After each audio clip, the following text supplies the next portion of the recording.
Good evening. The time is 7:01, and we will call the April 24th, 2023 Oak Park Board of Education regular meeting to order. Ms. Greer, would you please call the roll? Clark, Here. Corcoran, Davis, Here. Alvin, Here. Oda, Madison, Here. Smith. Here. Thank you. We do have a quorum. We'll go to recitation of the district mission and vision. Trustee Smith, if you wouldn't mind. Yes. Our inclusive learning community provides the best academic and social experiences by educating the whole child, one child at a time. Cultivating visionary leaders and compassionate citizens to be engaged in the global community. Thank you so much. As we go to item 3, approval of agenda. The agenda was shared with us throughout the weekend and then again, I believe today. Any questions or concerns on the agenda? Hearing none, without objection, we'll pass a motion to approve the agenda by unanimous consent. Is there an objection to doing so? Hearing none, we consider the agenda hereby passed. We'll go to approval of consent agenda, and we have 3 items on there as well. Any comments or any concerns about the consent agenda? Hearing none, without objection, we'll pass a motion to approve the consent agenda by unanimous consent. Is there an objection? Hearing none, the consent agenda is hereby passed. We will go to presentations, and we have our students of the month. Superintendent Abdul-Ahad. Thank you, President Alvin, and welcome to everyone here who's here supporting our students and family. So, want to welcome you all out. We had to have a bigger venue because we are trying to catch up on Students of the Month. So we appreciate your accommodation in switching venues. What we're going to do is have each building principal come up to the podium and discuss each child, and then we will take some pictures, and then we will have a brief break in between that to allow families that want to leave after that to do so. So again, as we present, if you will give me time just so I could take some pictures so we could share them on our Facebook page. I'll go down there, President Alvin, if you don't mind, while they're presenting, so I could take pictures. Okay. And then we'll start off with, I'll just name the order first so you could be prepared. Lessinger will go first, then Pepper, then Einstein, then Key, then OPA, then Oak Park High School, then Nova. Okay, so Director Brandy.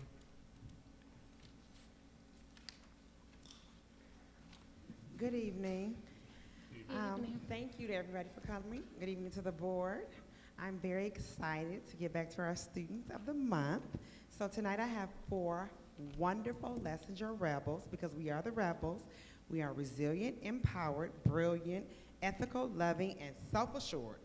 And my babies live up to that. So today we're going to highlight 4 of them. We're going to start with Mrs. Halagowski, who is going to present to one of her students, Dominic Clark.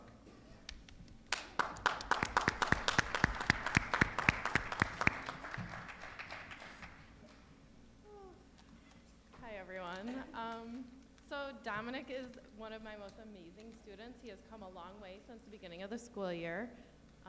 Yeah, we love him so much and can't wait to see what the future holds for him.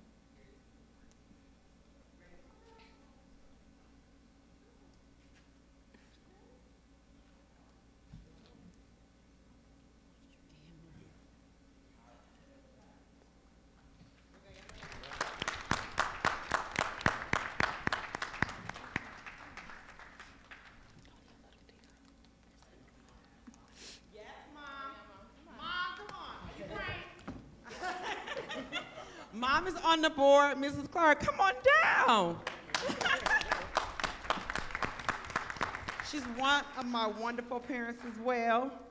And we're just very happy to see Dominic has come such a long way, and we're so proud of him. So Mom is going to come down and grab a picture, too. Here you go.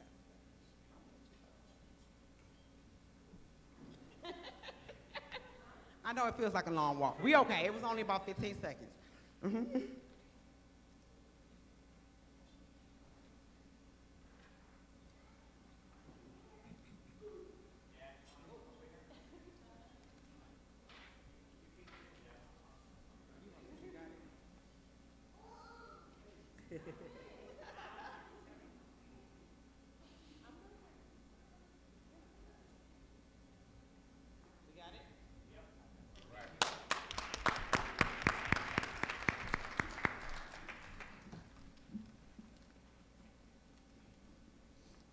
Okay, so for our next presentation, it is to Miss Abigail Johnson, and her teacher, Miss Sobeski, is going to come up and present the award.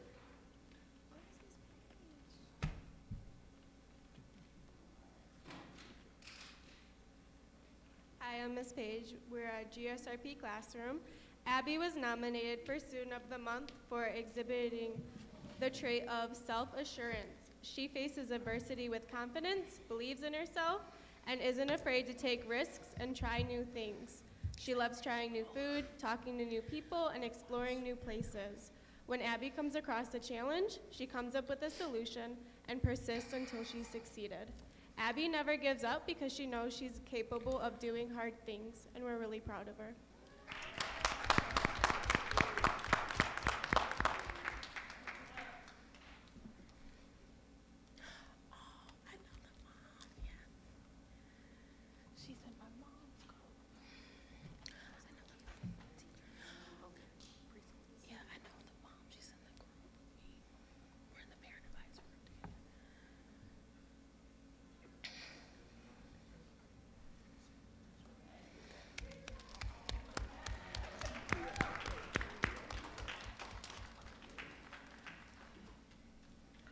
Okay, so now we'll move on to April students.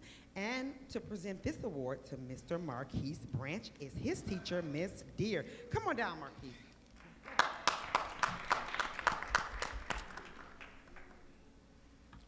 Hello. Marquise is in transitional kindergarten at Lessinger. It's our first year opening there, so we're super excited that he has grown so much and done such a great job. He works hard, he is super helpful, he's always the first to volunteer and help out and do his very, very best. And he's grown so much this year, and we are really, really proud of all that he's accomplished.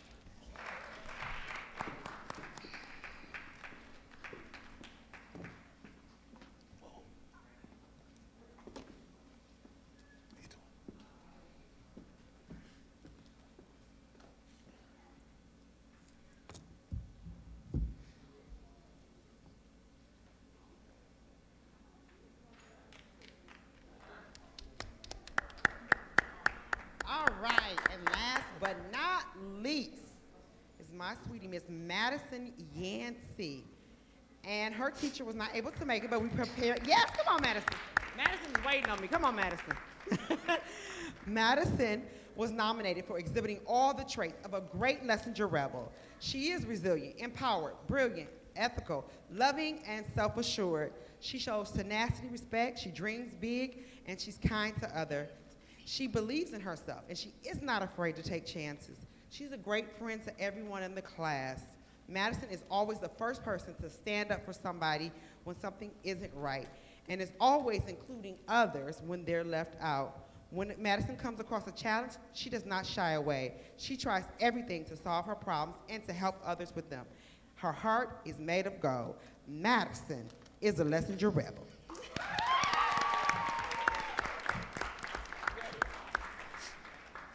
Let's take our picture.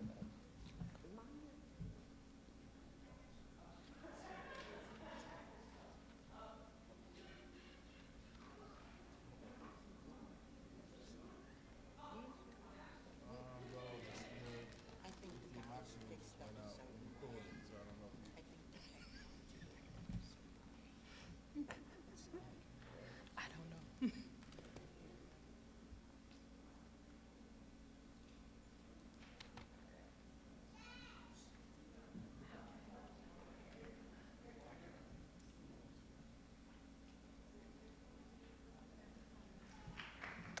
All right, and that concludes Lessinger. Thank you all. Next up, Einstein Elementary. Is that Isaac? Well,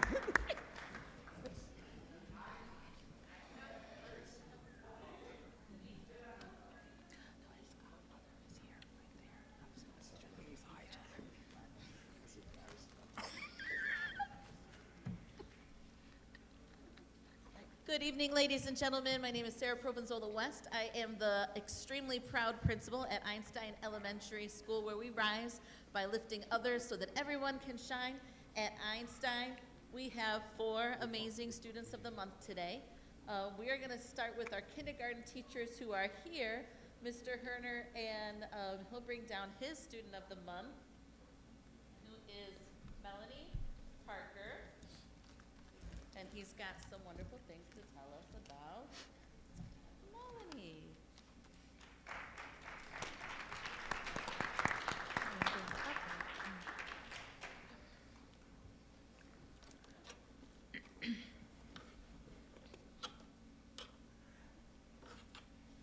I would like to start by saying this was not an easy decision, as there were many deserving students. Melanie was picked for many reasons. She obviously has great grades and works at home to practice her schoolwork and tries her best in school. But even more importantly, Melanie is. She's a kind person in school, and she is always willing to help out another friend. She's a rule follower for the most part, and occasionally will let me know if someone is not following the rules, whether it's at lunch or gym or art. She gets along with everyone she comes in contact with, whether it's her fellow students, teachers, or kids she knows through Latchkey. Melanie also has a sense of humor that belies her age. She is trustworthy and respectful. Best of all is that as our class is coming in from recess, there's a 2nd grade class coming out that her sister Brielle is in. Brielle and Melanie will always say hi and check on each other and have a positive conversation. I wouldn't be surprised if Melanie grew up to be a teacher.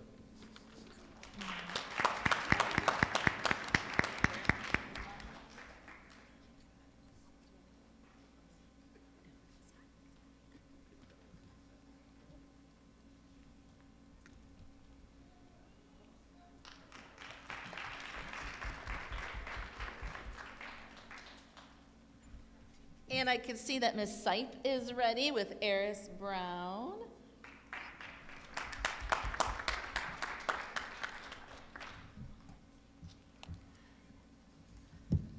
Good evening. I'm here to honor our student Eris Brown as our April Student of the Month. Let me tell you a little about Eris. He brings a quiet, calm energy to our often excited and busy kindergarten classroom. He can be counted on to be listening during instruction, working during work times, and being a good friend to his classmates on the playground. Most kindergarten students in my classroom, like all 5- and 6-year-olds, appreciate a small treat or a token as a reward for making good choices during our school day. But our friend Eris prefers a brand new pencil, a blank notebook, or even a few pieces of paper stapled together to make a booklet. And I won't be surprised if he's a famous author or illustrator one day. Congratulations, Eris. Thank you for helping to make our classroom a great place to be, and keep up the great work.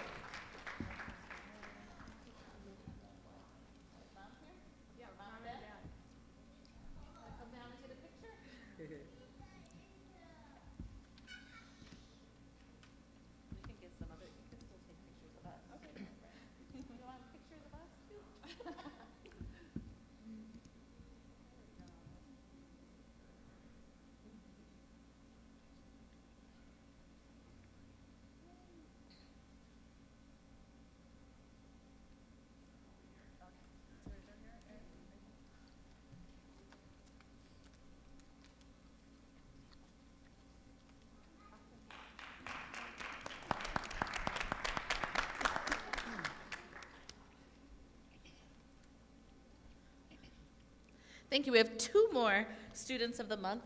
I'm going to call up Chase Porter.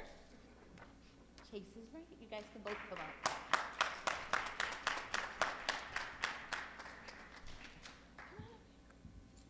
Is it too bright? No, okay.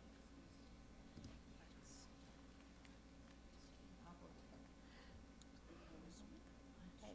So Chase is in Miss Lazar's class. Miss Lazar said she was very sorry she couldn't be here today because she's had Chase since kindergarten. So she was like, this is an amazing night. I'm so sorry, but she has 2 little kids at home that she needed to be at home with. So she wanted to let you know she was so sorry and that you're amazing. She said Chase comes to school every day ready to learn. He listens and follows directions. He puts others before himself, and he is kind to his teachers and his peers. She is so happy to have you in class, and Chase, you're amazing.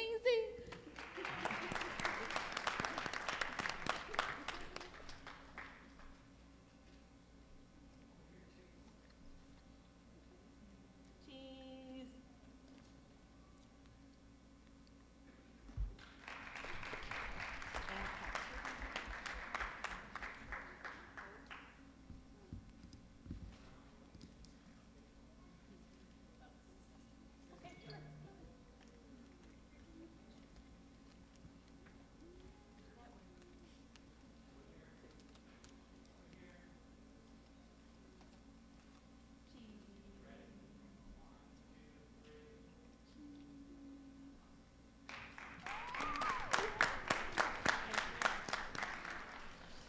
And I have one last one. It is Jared Hackle. Is Jared here?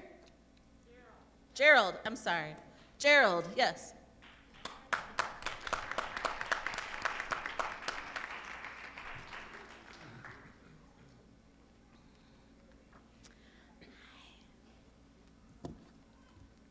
Gerald is in Miss Savage's class, and Miss Savage, come over here, honey bun. Miss Savage also couldn't be here today. Do you want to hold that?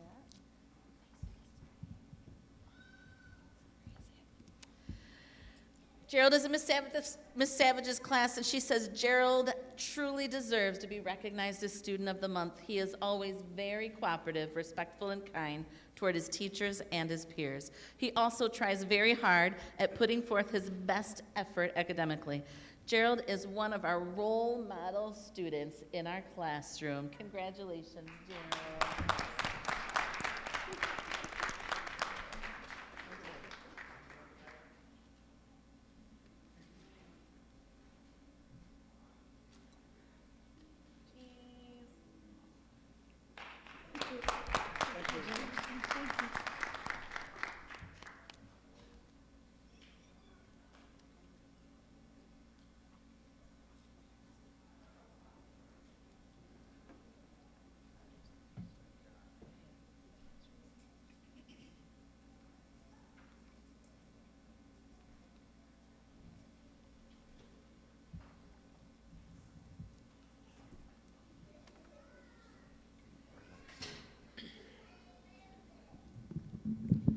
Good evening, everyone.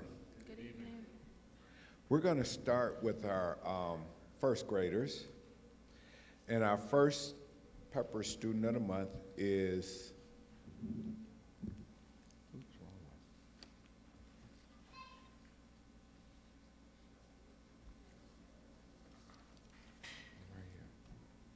Miss Hudson Oliver. Come on up, Hudson. Hudson is safe. Let me back up. Per the Pepper Panther PBIS Points of Pride, Hudson is safe. She has taken on the responsibility of helping the students that can't tie their shoes just before recess in gym. And she is a first grader from Ms. Meek's first grade classroom. She is respectful. She followed class directions as well as the school-wide PBIS expectations, and she is responsible. She completes her work on time, knows exactly what to do when she is done with her work, and follows the classroom rules every day. Hudson is super smart, and we cannot wait to watch her learn and grow throughout her career at the Dr. James N. Pepper Elementary School, located in the Oak Park School District, 24301 Church Street. Hudson Oliver. Well done.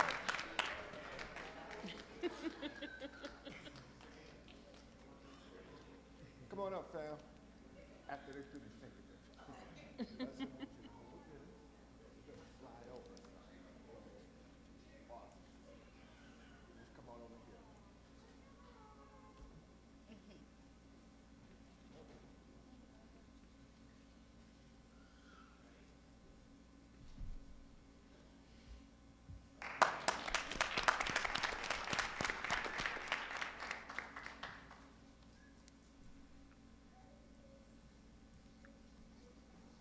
Next, we have Mr. Rasul Jones, first grader from Mr. Mervek's class. Where you at, Rasul? Come on up, man. As he arrives, let me tell you a little something about Rasul. Per the Pepper Panther PBIS Points of Pride school-wide expectations, Rasul is safe. He listens well and responds to all directions. He is respectful. He follows all of the classroom rules and models the PBIS expectations. And he's responsible. He is always willing to help other students in class, and he is a true friend. Rasul is a high-achieving student and is a joy to have in the class. Congratulations to my friend, Mr. Rasul Jones, for a job well done. Rasul.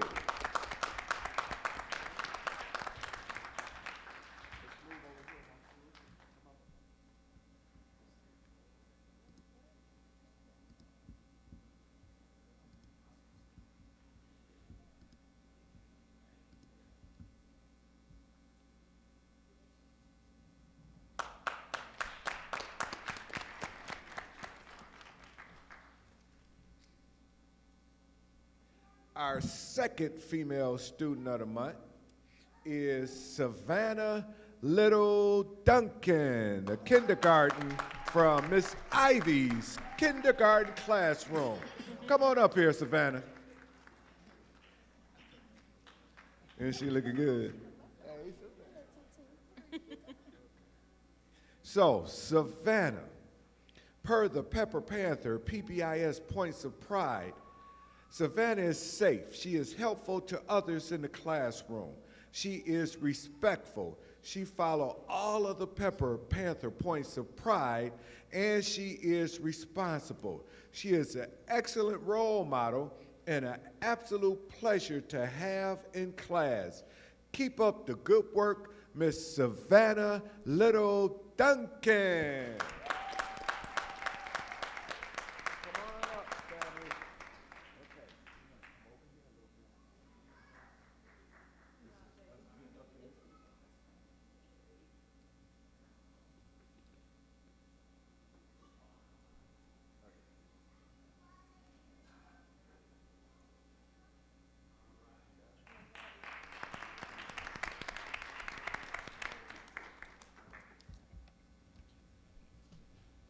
And last but not least, our second male student of the month is Mr. Kyrie Grimes. Come on up, Kyrie. Kyrie is a kindergarten from Mrs. Denard's classroom. Kyrie is safe. He follows the PBIS expectations within and outside of the classroom. He is respectful. He is very mannerable and is always kind to others. And Kyrie is responsible. He tries hard, he works very well independently, and pays close attention to his teacher.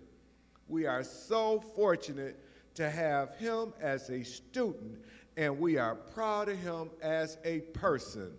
My friend, Mr. Kyrie Grimes, kindergartner from Mrs. Denard's kindergarten classroom. Here you go, Kyrie. Come on up,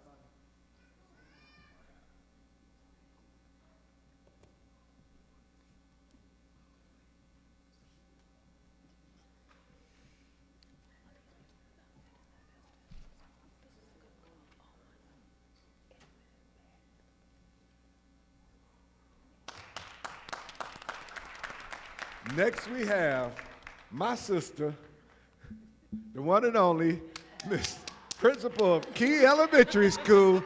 Y'all better give it up for Miss Shayna Murphy.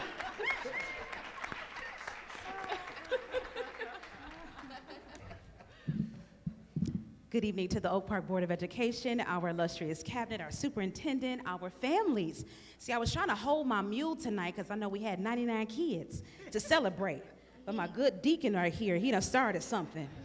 I am Shayna Murphy, the proud principal of Key Elementary, located at 23,400 Jerome Street. There it is, Board President, Vice President.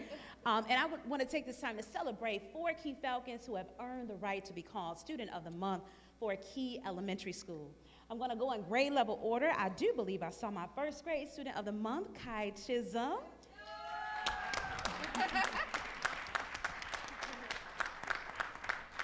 So this is my beautiful Kai coming up right here, and she is in Mrs. Velasco's first grade classroom. Mrs. Velasco, her teacher, could not be here tonight, but she had these very special words to say about Kai.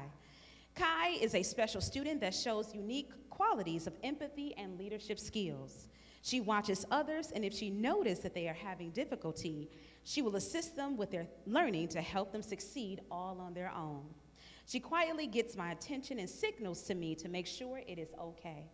She is one of the few students I allowed to answer the phone, use my pencil sharpener, and sit at my desk. Sound like a future teacher in the making. This year has been special because of Kai and the bond that we have formed. She is an outstanding person who has a bright future. I give you Kai Chisholm.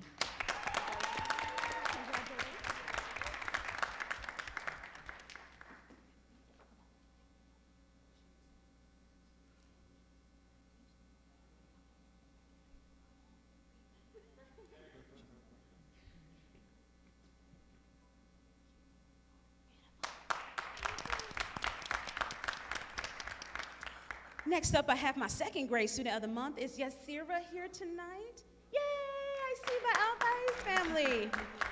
Beautiful. This is my second grade Student of the Month, Yasira Althais.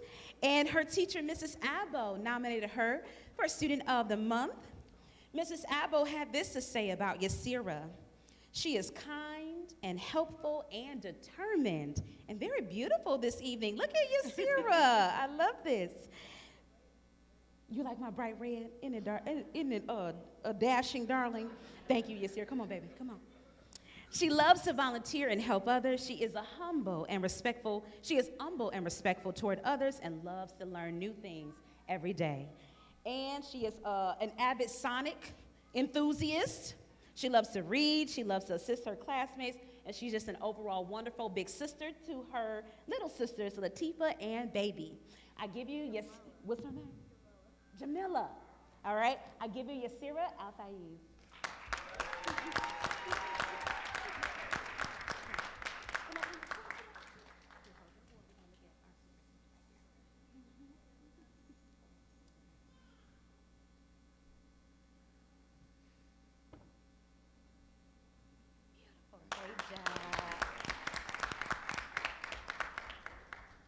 All right, my third grade Student of the Month is Morel Buchanan here tonight.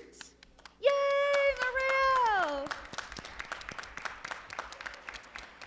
She is my third grade Student of the Month, and her teacher is Mrs. Ford. Mrs. Ford cannot be here tonight, but Mrs. Ford had this to say about Morel. So beautiful.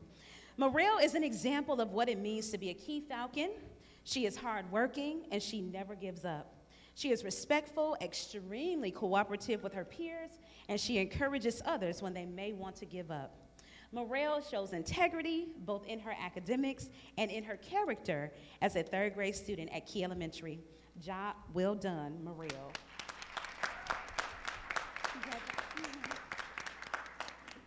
Here's your award. We're going to look at our superintendent right there and take a picture here.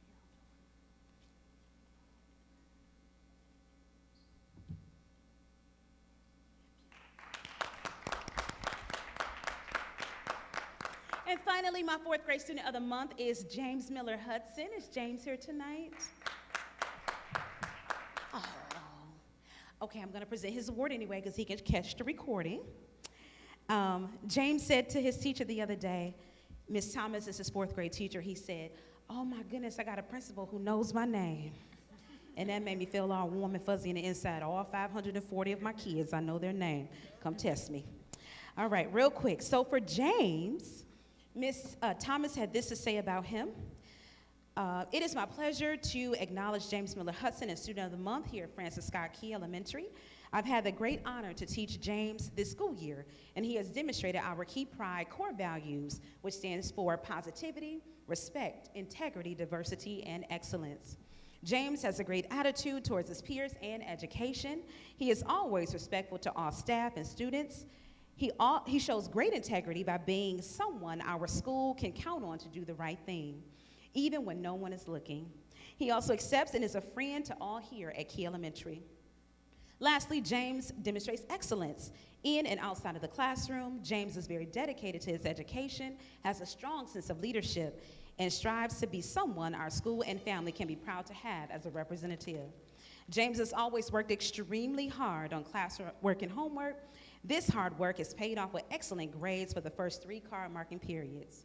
I am so very pleased to nominate James Miller Hudson as Student of the Month. Congratulations, James. Keep up the excellence that you demonstrate. Yours in education, Miss Latanya Thomas. Because at Key Elementary, we never give up, we encourage others, and we do our best. Thank you.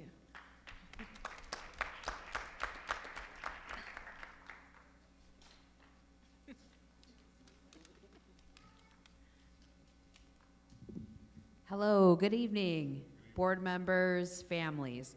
My name is Dawn Izzy, and I am the proud assistant principal at Oak Park Preparatory Academy. And I'm going to be introducing March's Students of the Month. Our first student of the month is Wyatt France. Wyatt, are you here? Right.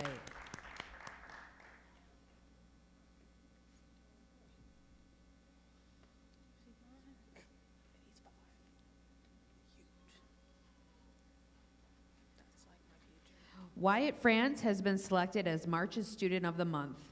The month of March's character trait is compassion. Wyatt is a compassionate, courteous student. He is the definition of nice. In a world where too many leave garbage behind, Wyatt is one of the few who will quietly pick something up off the floor, even when he is not the one who dropped it, which is pretty amazing for a middle school student.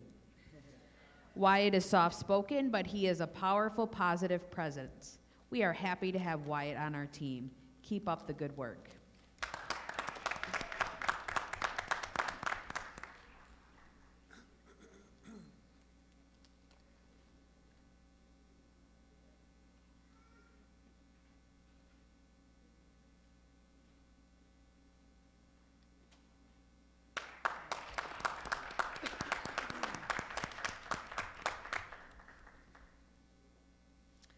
The next student of the month for March is Kanaya Smitherman. Kanaya, are you here?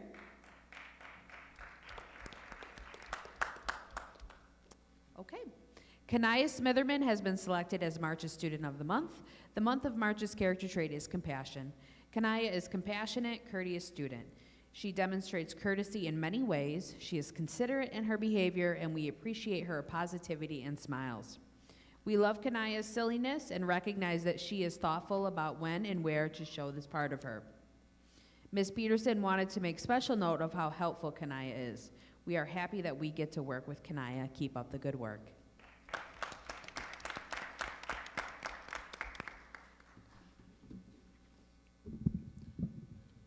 Good evening. My name is Doug Island, and I am the proud principal at Oak Park Preparatory Academy. I will, as usually, spare you the address.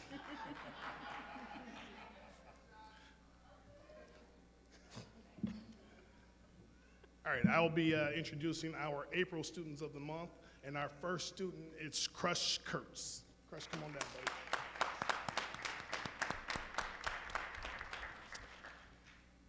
April's character trait is self-control, and Crush's teachers had this to say about him.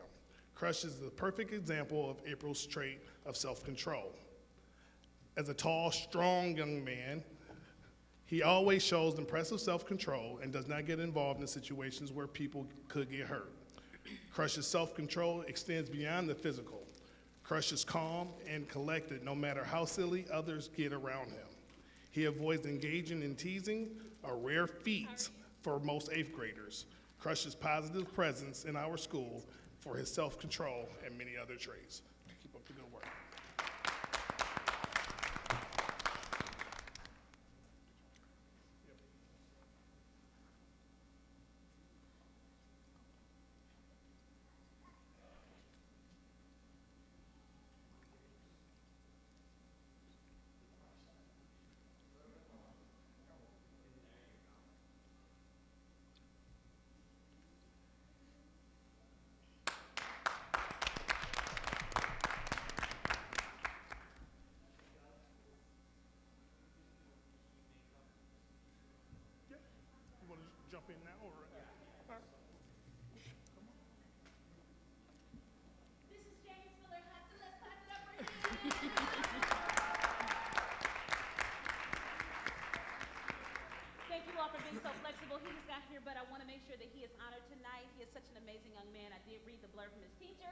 We'll send that to you, Mom and Dad, but we just talked about how an amazing person James is. He's such an outstanding student and an amazing young man. So congratulations to you all too. Here's his award. I'll send it to you. Hopefully.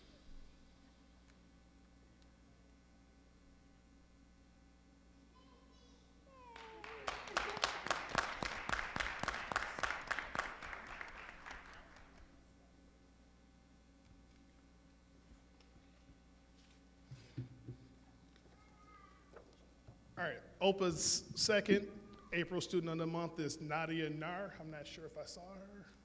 Oh, come on down, yeah, in the building.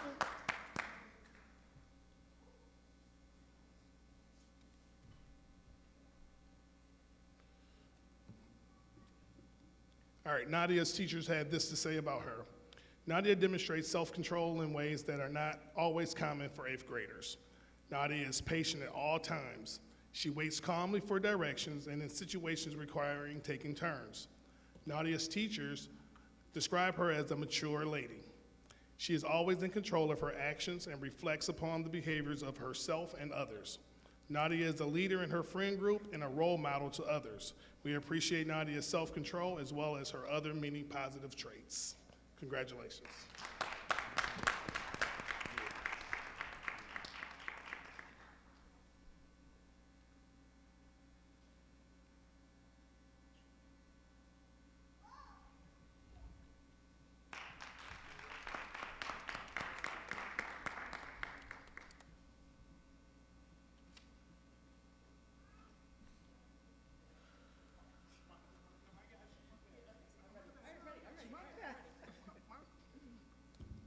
So next we will have the amazing Oak Park High School Principal Sherry Bugziger. Good evening, everyone. I am Sherry Bugziger. I am the proud principal of Oak Park High School, located at 13701 Oak Park Boulevard. Oak Park High School was established in 1954, and our mission is to create an inclusive learning community that provides the best academic and social experience by educating the whole child, one child at a time. All right. Yes, ma'am. We have 4 students of the month, and I will start off with 2 that I know could not make it this evening. The first one is Harmony Brown. She's a 10th grade student. Her teacher said, well, a student is quiet. She does everything with nothing but her best. She always tries to do the right thing. She is kind, caring, and always willing to help a friend. The student always comes with a positive attitude and always focused on her studies. We are so proud of Harmony and look forward to watching her succeed. The next student who unfortunately couldn't make it this evening was Damaris Harvey. He's an 11th grade student. His teacher said that he is respectful. He's a respectful young man who holds his academics high and everything else that he does even higher. He is a fantastic communicator and willing to help all people around him. While the student is not here with us tonight, we know his future is bright because he excels in his core values that shares with the high school: respect, integrity, accountability, excellence, and community. Now for our next student, can I have Mosey Roberts come down?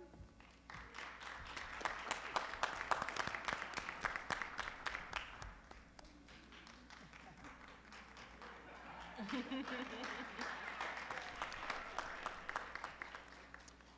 right. I'll wait. All right. Mosey is outstanding in every way. He is sweet, hardworking, mature, respectful of himself and others. He is always positive. He goes the extra mile academically as well. Mosey is always smiling and happy to be here. He is a positive influence in his classes, with his peers, and himself. His other teacher said he's awesome, respectful young man, cares about his grades, and works hard to complete work on time. This quarter, he has 0 absences in class, and his teacher loves to see him smiling every day. Next teacher said Mosey's a great student. He is always on time, never a behavior problem, and truly enjoys him in his class. Mosey has a perfect first hour attendance. I feel like that needs a round of applause right there. Perfect first hour attendance, comes in with a smile, and has a positive attitude. He is willing to give a helping hand to everybody who needs it and get the day started. He is super respectful, kind, and a pleasure to have in class.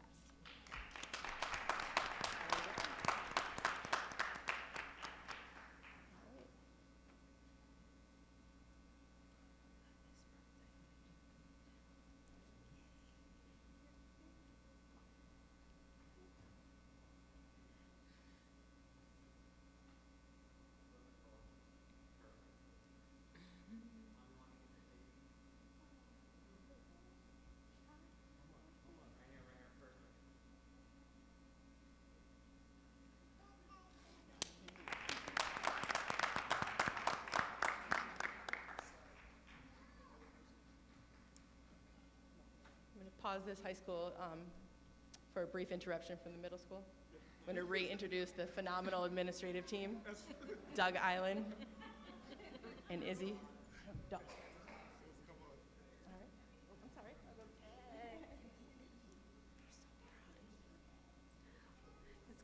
Want to just congratulate Kanaya Smitherman for being selected as March's Student of the Month. She is compassionate and courteous and demonstrates this in many ways. She is silly and thoughtful, and we are so happy to get to work with Kanaya. Congratulations.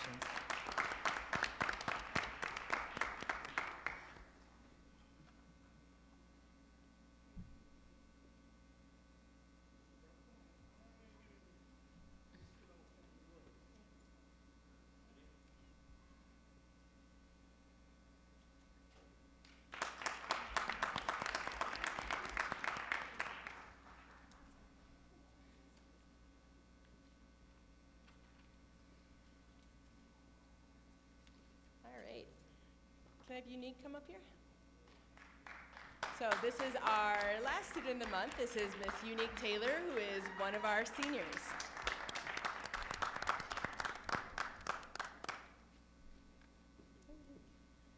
Unique is truly what we want here at Oak Park High School. Hardworking, strives to improve, a strong leader, a strong voice, an advocate for herself, a highly skilled student. There are big plans in store for her future. Unique is an amazing person that is driven to be successful. When she sets her mind on something, she cannot be stopped. She holds herself to the highest standards and always leads by example. She is by far one of the best examples of what an Oak Park night looks like. Unique is caring by nature. Unique is caring by nature, and it allows her to work well with others. She is truly dedicated and focused in her pursuits. Unique is genuine and stands out as an individual who will influence everyone she meets. I know Unique Taylor, your teacher said, I have known Unique Taylor for 3 years, and she is such a wonderful student to have, is respectful, polite, and so talented in everything she does. She takes her education very seriously, and she is the light in my day.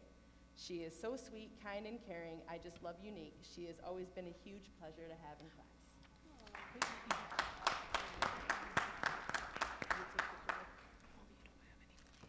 No one, you got some.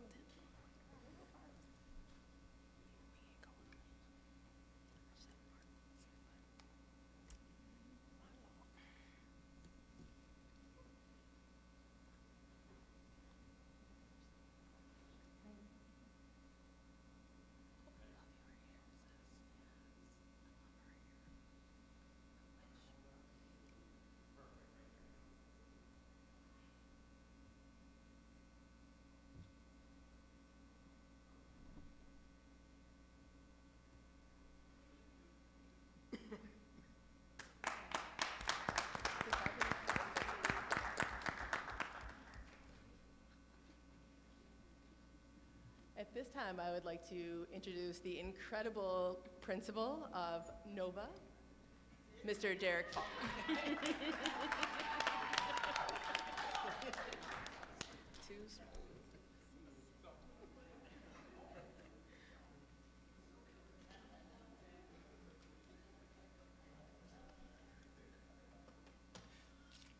I know we stretch for time, but I just want to tell everyone thank you so much for allowing us to be the last, as always, and the greatest. I'm not going to tell you about the address and all that because y'all know who we are. We are Nova Academy, a novel opportunity for a vital alternative. Okay? I want you to understand that our children come to us and everybody has some sort of an issue and we address them. Okay? Today I have my fabulous resource coordinator who is going to be a fantastic administrator that we are mentoring that will come up and take the mic. Ms. Kelly Bates.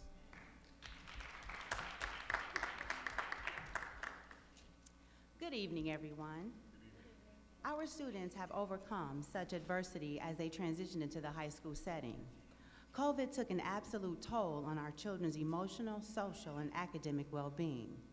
But through it all, our students displayed perseverance and tenacity to accomplish their goal of excelling academically, socially, and behaviorally to be recognized as our Students of the Month. Ladies and gentlemen, please give our students of Nova Academy a round of applause. I will be stepping in for Mrs. Sheik, our online teacher for her students. So her first student, Ms. Laquana Arnold, could not be present with us this evening, so we will accept her recognition and award on her behalf. Thank you. Our next student is Deshaun. I'm not sure if he's present. If Deshaun is here, please come up to the mic. Per Ms. Sheik, Deshaun is a ray of sunshine. He is a great young man and will become something in the future. Not only is he a good scholar, but he is great with his peers, staff, and any guests that come into the building. He is a great candidate to represent the class of 2023. I applaud his mother for raising such a wonderful individual. Congrats to Deshaun and keep up the good work.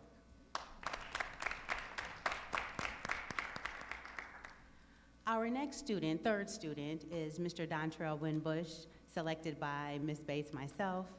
Dontrell is a hard-working and kind student. He puts forth an effort in following through on his tasks. He demonstrates good time management skills as he works and attends school. Dontrell has exhibited the ability to maintain a C average or higher in his classes. He asks questions for clarification and understanding related to his academics and in life in general. He has a desire to learn and wants to become a young adult, wants to be successful as a young adult, in the building and trades industry. Congratulations, Mr. Dontrell Amir Winbush.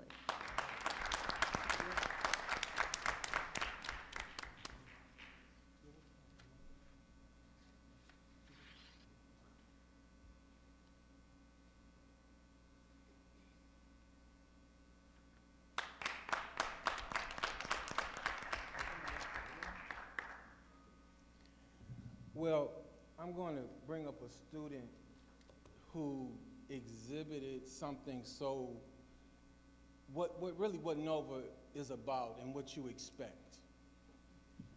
I'm going to bring up Tamika Washington and her mama, and her mother, excuse me, because I know her mom. Bring your mama.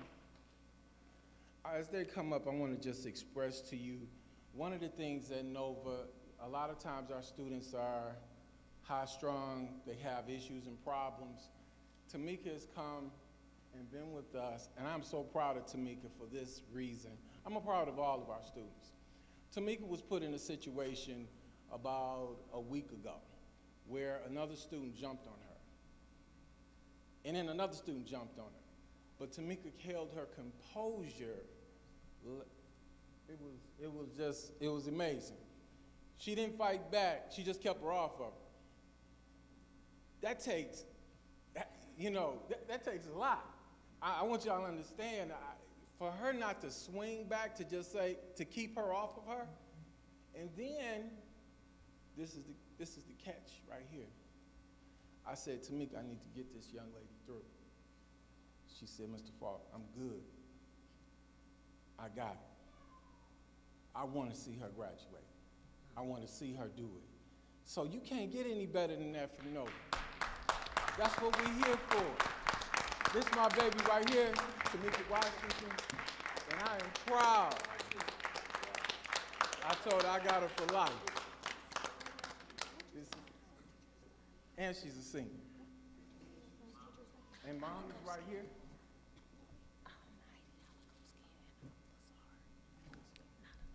Thank you. Thank you very much. And I'm gonna send our wonderful superintendent back up there with you.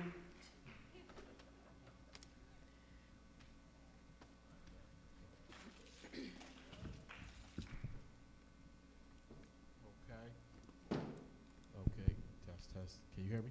Okay. It appears that was all of our students of the month. Let's have one more round of applause for all of our students. For the months of March and April. As usual, when we do our students of the month, we are happy to have all of our families stay with us throughout the entire meeting. You're more than welcome to do that. But for those who would rather take those awards with them and their students home, we will give a quick break, and we want to thank you for coming out to the Oak Park High School, located at 13701 Oak Park Boulevard. There you go. We'll give you 5 minutes, quick 5-minute recess, and then we'll continue on with the meeting. Thank you. Great job.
All right. Won't he do it? All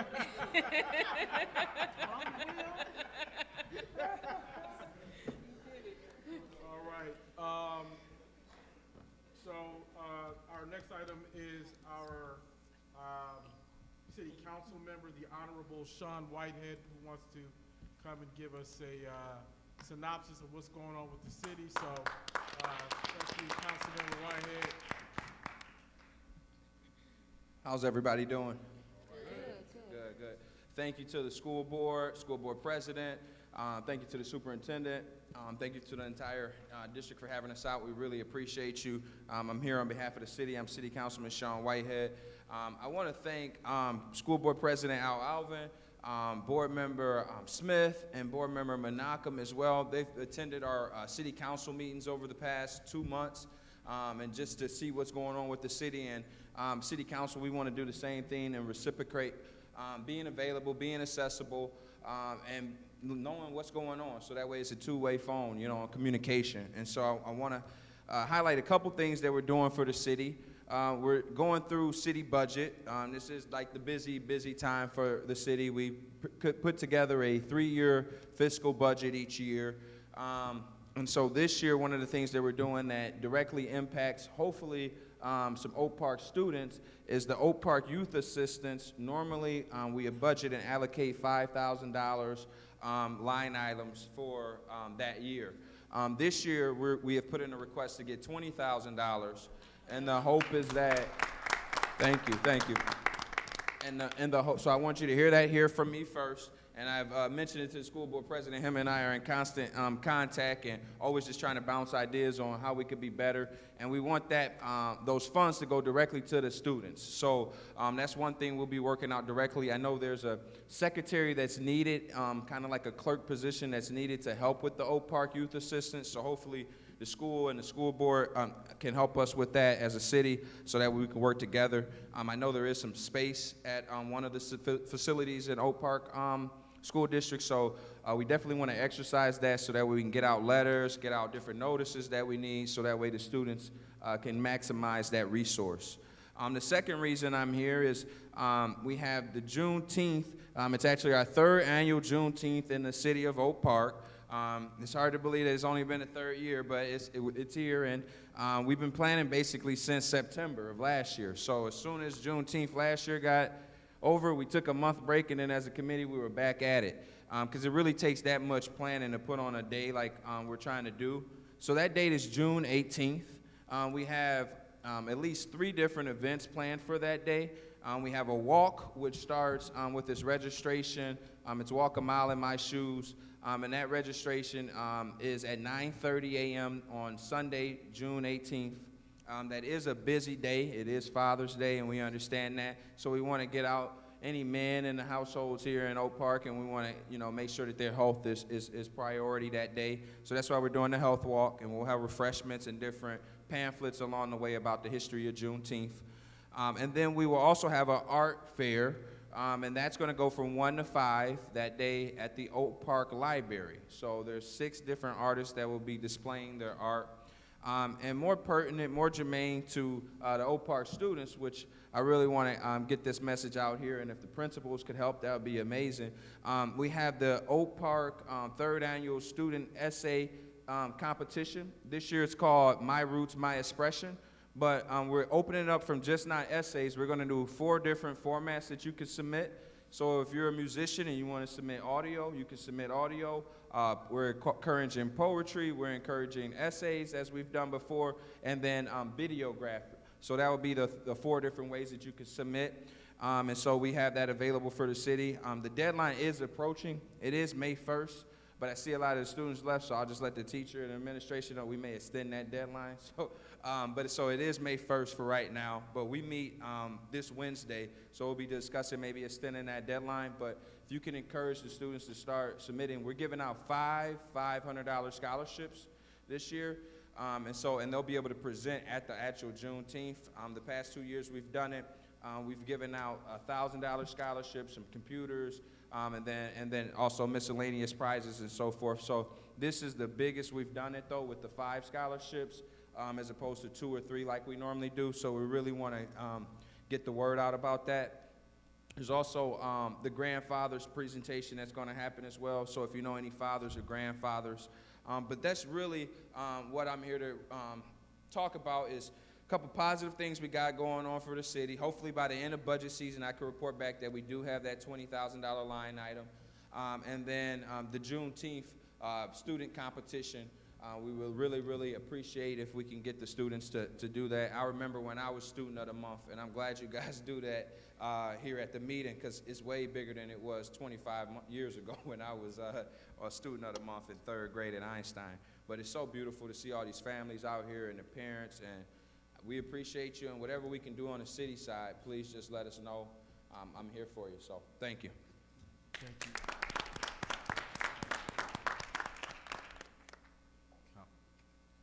Council member, we have a question. Yes. I just have one question. How many kids did you have for this year for the youth assistant? How many kids do we have? Yeah. I'm not sure, but I can get that number for you. Okay, thank you. Absolutely. All right. Thank you, Councilmember Whitehead. Appreciate it. Yes, let's see if we can get some more students in on the contest. I do serve on that committee, although I have not been able to attend any of the meetings lately due to a busy schedule, but looking forward to seeing some of our students, their work being highlighted and the deliberations being tough because we have so many great entrants. So hopefully we'll be able to get some more students this year in on that. Okay. If I could just to answer that question, a little bit more detail. We give out Christmas presents, I believe, every year, and I think that's at least 30 to 40, 50 students, but this year we want to try to do more. We want to do more than just a Christmas present. So that's the first part. We want to do something throughout the year. So. Thank you, sir.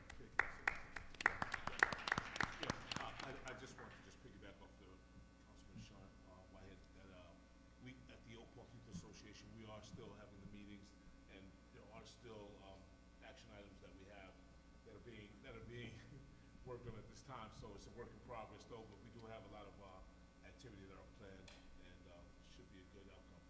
Thank you. Okay. And once again, appreciate you being here, Councilmember Whitehead. It's always good when the schools and the city are working cohesively together and having a strong partnership. So thank you for that. All right, we'll go to our next item, OPSD Summer School 2023, and that would be Ms. Brandy North and the administrative team is focused on that. Is that the team is our principals? Come on up, principals. The whole team. I was just told you were kicking it off. So I don't want to treat y'all like the rest of the Temptations. I mean, everybody. I'm David Ruffin, and these are the Temptations. No, let's call the whole administrative team. Thank you. All right. Is it going to be displayed? It should be, yes. If you double click it, it should be on the. Yeah. Oh, I'm doing it right here. Okay. Let's get that. There we go.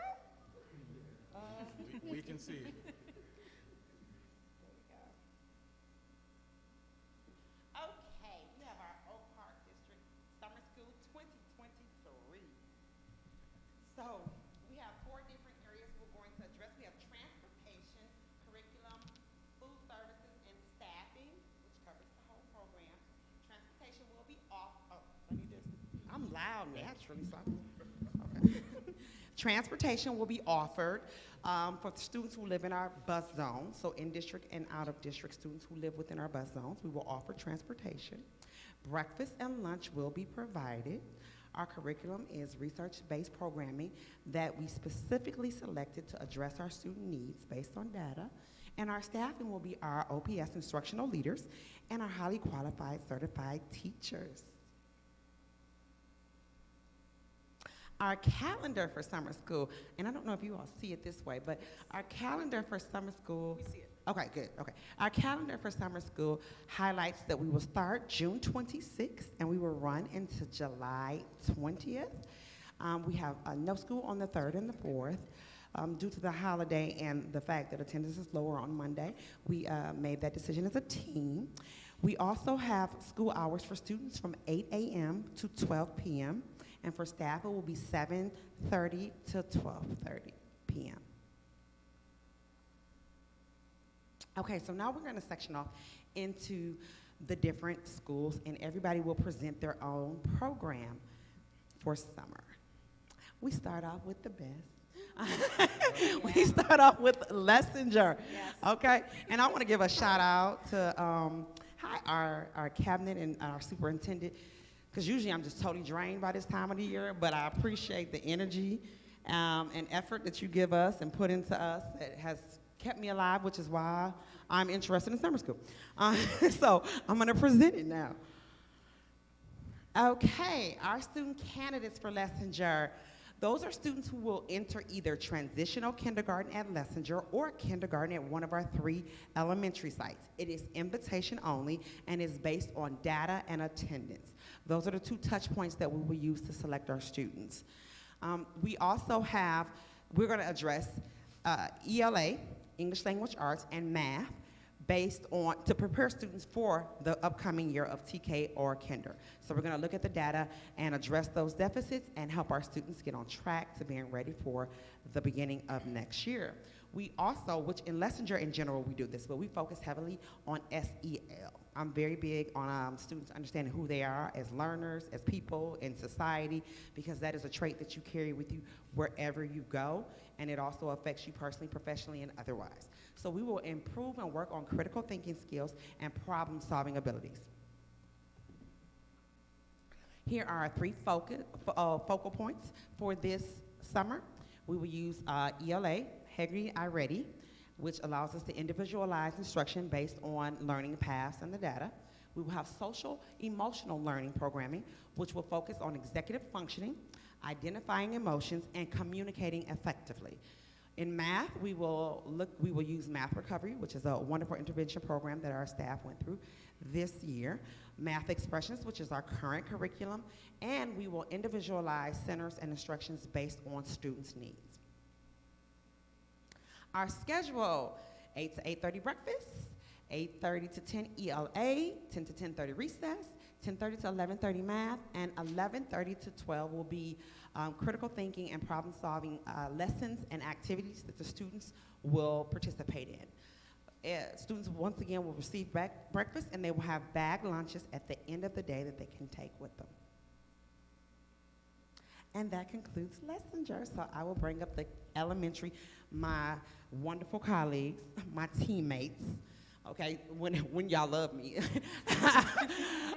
the elementary team. Good evening. Thank you, Ms. Lawrence. So moving us right along. So for the elementary summer program, our student selection will consist of mostly focusing in on the students who have been chronically absent. We really need to fill in some holes, understanding that a summer program is not going to address all the needs, but we do want to extend that invitation and strongly encourage that our students who missed a lot of days, that they have this opportunity to come in over the summer to address some of those academic deficiencies. As it relates to our academics, we're going to focus in on literacy skills, math skills, as well as the social emotional learning piece. We have to, and I think Ms. North mentioned it, we have to meet the needs of the whole child. So that social emotional learning piece is going to be paramount. We will feed the children from a nutritional standpoint. Breakfast will be served in the classroom, and they will receive a bag lunch as they leave. And I do anticipate us providing more than bag lunches when the opportunity presents itself, and to provide our children with some hot food, because nobody want to eat a bag lunch every day. So we are anticipating providing a little bit more than bag lunch, but we're at least going to make sure that they are fed. And as it relates to our social emotional component, we're going to work on community building, growth mindset, and goal setting. Goal setting is so important, right? Because as a board, we set goals, right? We had a meeting in our building today, and we reviewed the district goals and our building goals. And then I talked to the teachers about working with the students so that they have their individual goals. We are driven by goals, and we are really going to impart upon our summer school students to set some goals. First goal is going to be encouraging their parents to bring them to school every day. The second goal will be to enhance their academic performance. Emotional management. We're going to work with our kids to teach them empathy and kindness and kind of lose some of that edge that they may have. And I think emotional management is going to be important because, look, some of them not going to be happy about being in summer school, right? So we're going to manage that, and we're going to work with them, and we're going to make sure that they are in a good place. And I will now turn it over to the one and only Ms. Shana Murphy. All right, you know we love each other here as an administrative team. I think this is an awesome team. So we're gonna keep going for the elementary summer instruction, our curriculum resources that we'll be using this summer for our children.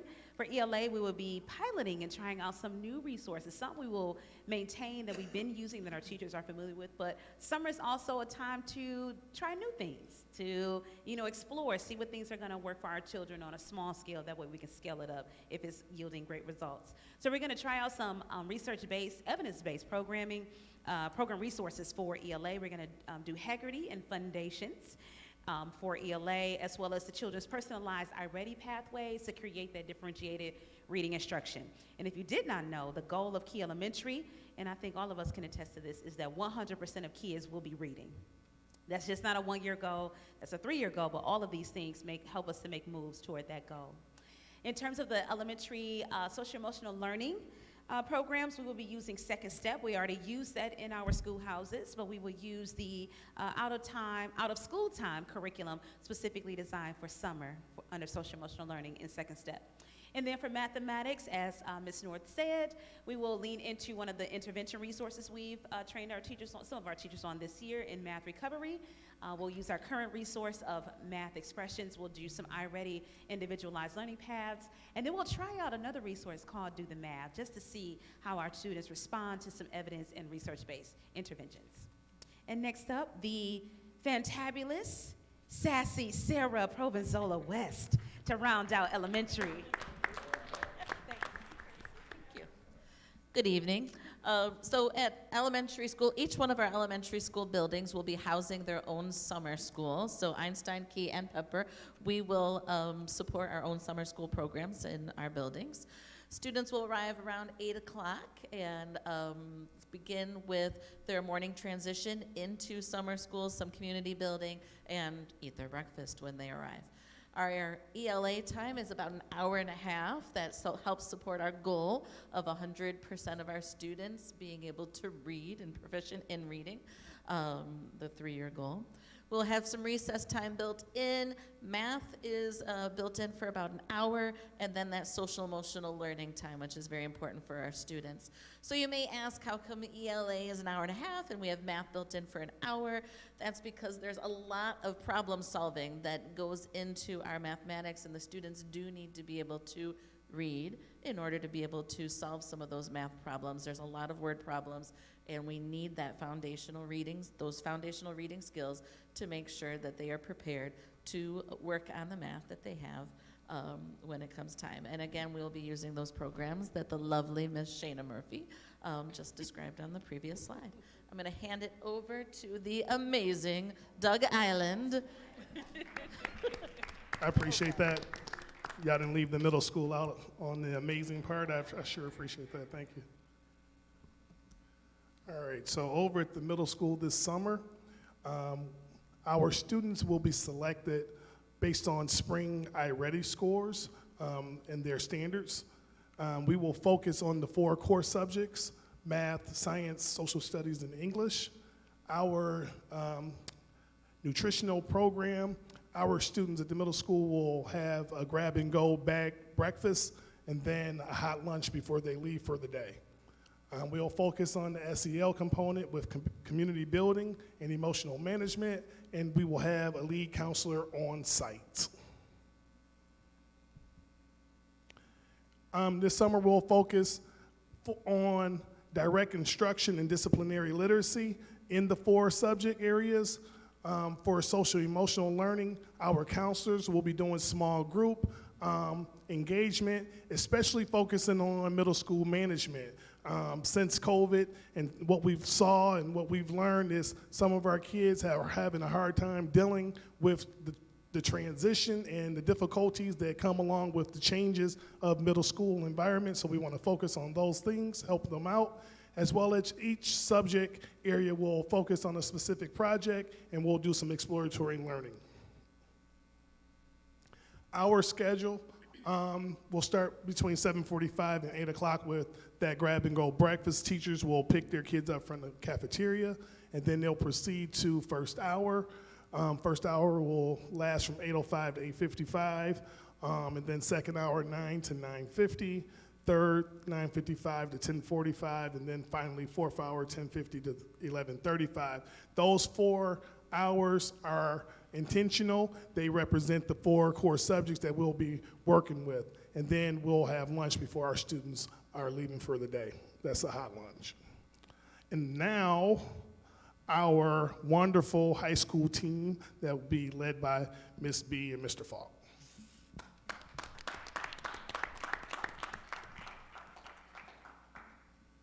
Again, good evening. Oak Park High School and Nova will be working together as the flagship will be under repair. So all of the summer school will be at Nova Academy, and you do know the address. There's no need of me saying that. So all of the students will be over there. So the summer school for the high school students, all of us. So high school, summer school programs, student selection, students that are behind in credits, that is our focus. We have to get our seniors out. We want to make sure that they get graduate on, well, graduate in summer, okay? So our focus will be on them. Academics, our focus again will be on math, science, social studies, and English, the core areas. Nutrition. Breakfast will be served in class, bag lunches like everyone else. Will be sent home with each summer school student. SEL, community building and groups with SEL team members. A lead counselor will be on site. All right, so we will be covering our core subjects. Our core subjects will be a mix of direct instruction and blended learning using Edmentum platform. Our social emotional learning component, our counselors will hold groups and support our students that are both in academic need and social need.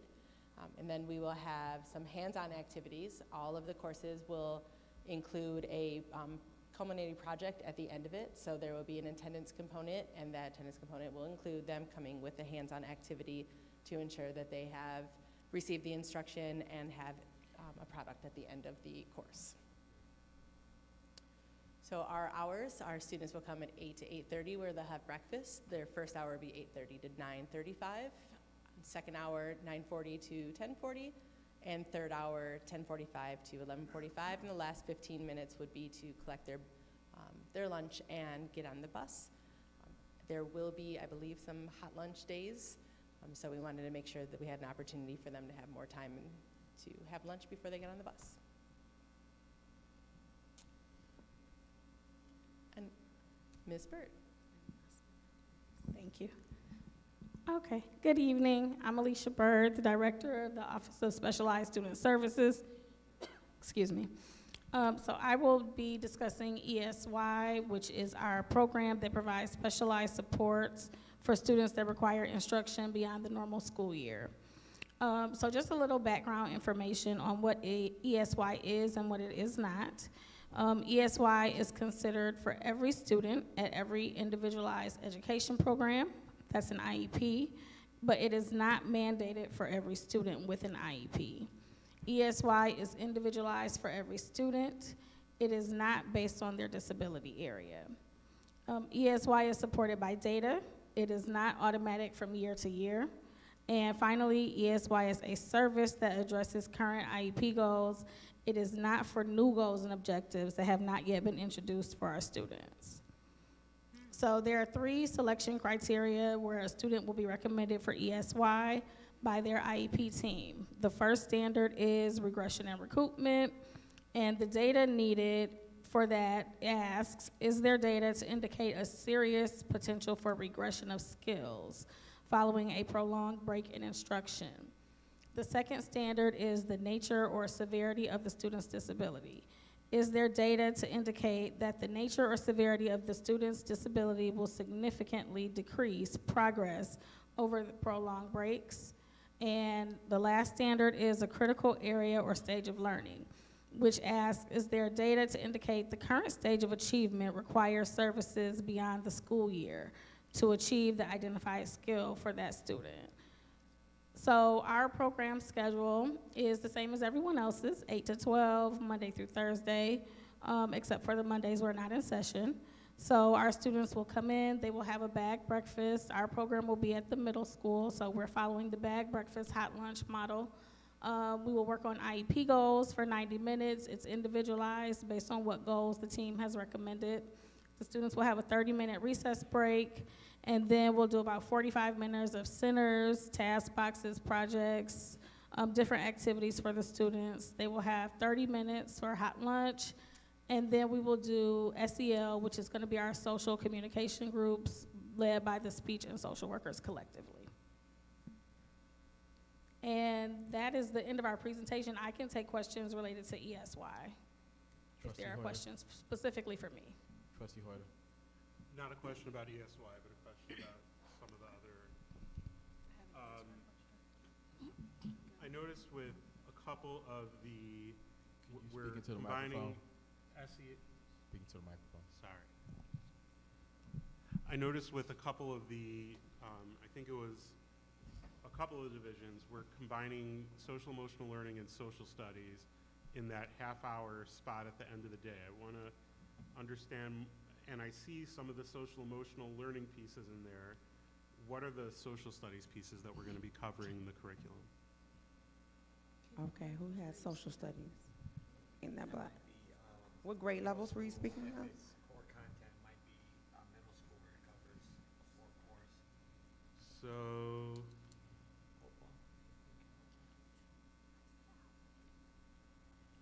okay, where did I see it?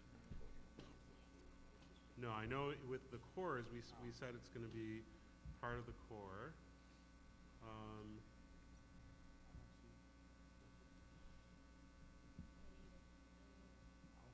Okay,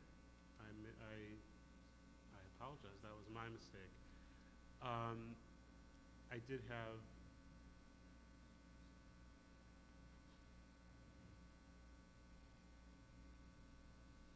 You have another question? Yeah, I did have another question. Okay. That's okay.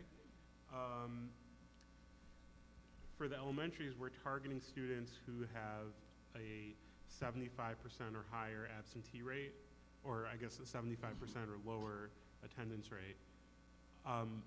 What is our strategy for those students who we already see are struggling to get to school consistently, to get them to school during the summer when it would presumably be even more difficult?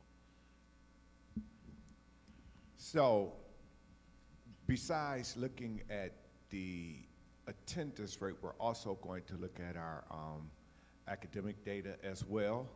And we're going to target those students who show that they can grow if they came to school more. So one of the things that we'll do is, as the principals, is that we will be reaching out personally to talk to each one of those families with those children who have that chronic attendance piece, and we'll do what principals do. We'll strongly encourage and highlight the need and necessity for them to come. Because really we're extending them an opportunity that they may not get otherwise, right? So it's it's that persuasive conversation that we'll have as school administrators where we'll be individually contacting those specific kids or those specific parents of those children to offer them this opportunity. And in those conversations, will we also be looking to identify what some of those barriers are and how we can support? Absolutely, 100%. Yes, we will offer those assistance where we can, and hopefully we could get those parents to bring their children. Okay, great. And one more question. Because what we don't want to do is say, well, your child doesn't come to school, so we're not going to try. Yeah. Right? We want to try, we want to encourage, we want to coddle, we want to do and say whatever we need to say to tap into the heart of those parents. And if there's a need that we could address over the summer, we do have the capabilities of supporting those families as well. Can I say something? Those absences equate to learning loss. So those conversations are not, we really think you should consider summer school because of the chronic absenteeism, but the byproduct of that chronic absenteeism is the academic learning loss. So we are doing transportation for all of our students. So that is one factor. 2, a shortened day, and then having those conversations that we already started having with parents about the learning loss that we've uncovered in the second half of the academic school year. So they already started those conversations. Yeah, and I think and from what I'm understanding, I think it's going to be a great opportunity to have some of those conversations that maybe in the hustle and bustle of the rest of the school year, there's not as much space for it, because that was really my question. My last question is about Second Step. I'd love to learn more about that program as far as social emotional learning in the elementary curriculum, and specifically what is meant by out of school time in relation to Second Step. Our Second Step is our social emotional learning program. So it teaches lots of skills, for example, just in at age appropriate levels. For example, in kindergarten, they might learn about being able to share with their friends and being able to advocate for themselves and know the difference between an accident or a purposeful incident that happens in class. So it's teaching them how to self-regulate, but also how to interact with their peers at an age-appropriate way. We have the program, and it's utilized in all of our schools right now with our social emotional learning staff. Our school psychologists and our school social workers go in once a week to every class and help teach those lessons, and then the teachers reinforce it. So instead of the same exact program, since they're already getting it during the school year, Second Step has a supplemental program that's called Out of School Time that's specifically for some additional skills that they might need that aren't redundant to the ones that they're getting during the school day. Got it. Thank you. Trustee Clark. Hi, good evening. I had a question about ESY, and actually Superintendent kind of answered my question about transportation, because I was wondering if buses will be available as far as for ESY. But you said that it's supposed to be at the middle school, and that's for that specific program? No, so I'll clarify. The preschool will have one program at Lessinger, and the rest of the K-12 students will be at OPA. Okay, perfect, got it. Thank you. Okay, anything else from members of the board? Okay, I want to thank our amazingly erudite, dynamic, cohesive, very cohesive administrative staff. Thank you. Thank you all for listening. We're on item 8, reports, and we have one report this evening from our superintendent, Mr. Abdullah. Thank you, President Alvin. What you see before you is the work of the last 3 months summed up.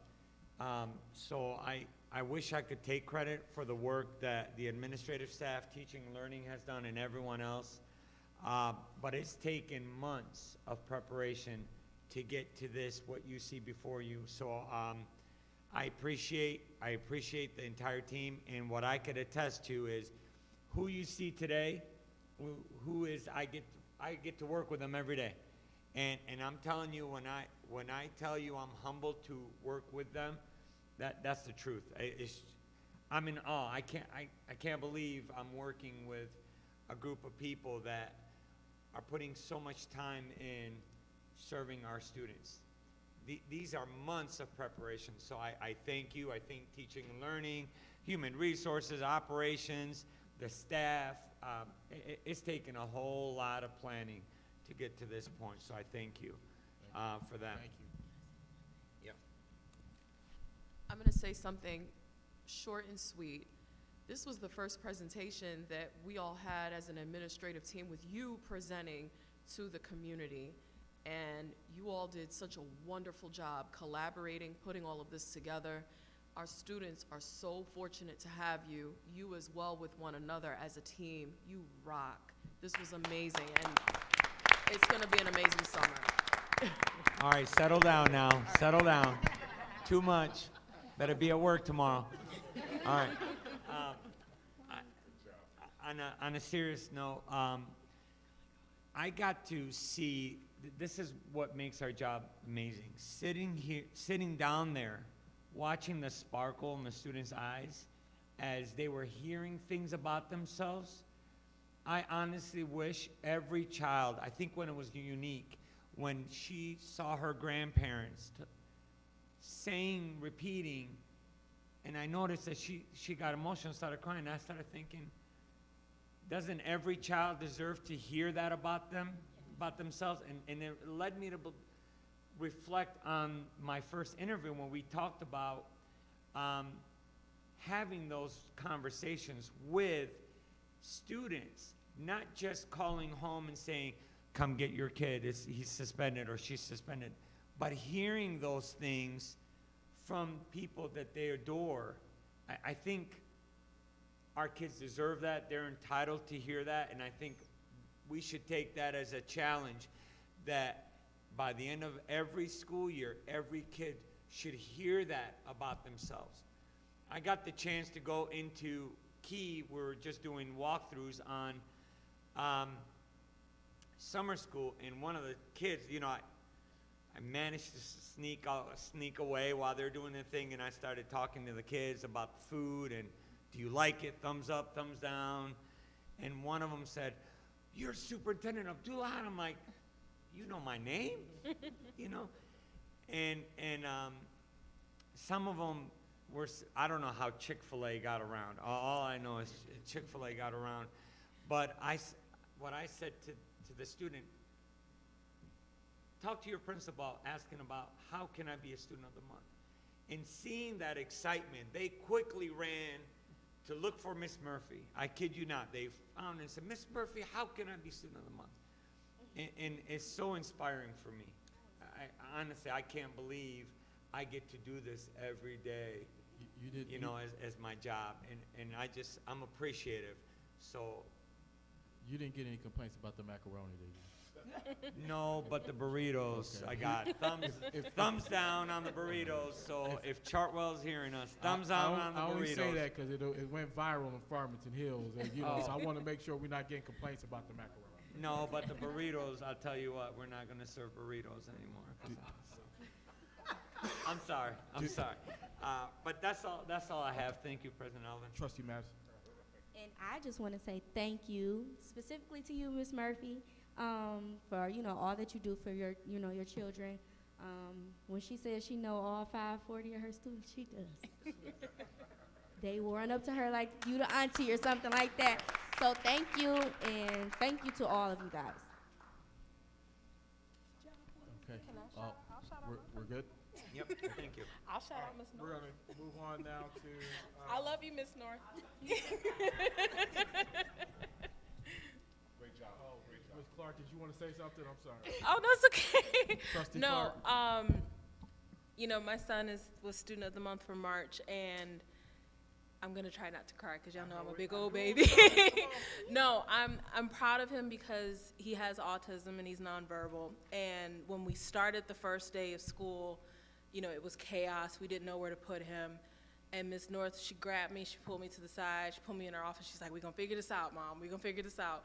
And she walked me to his classroom, You know, she got me in there, and she'll send me pictures. You know, she loves on him. She loves on all of those kids, and I cannot thank you enough for everything that you've done for all of those babies, for my baby.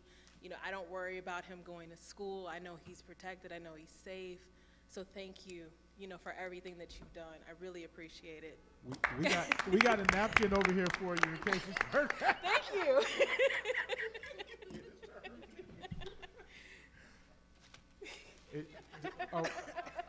Anything else? No. All right, y'all. I mean, y'all done got up, stood down, got up, sat down. Y'all good. We good. Thank you.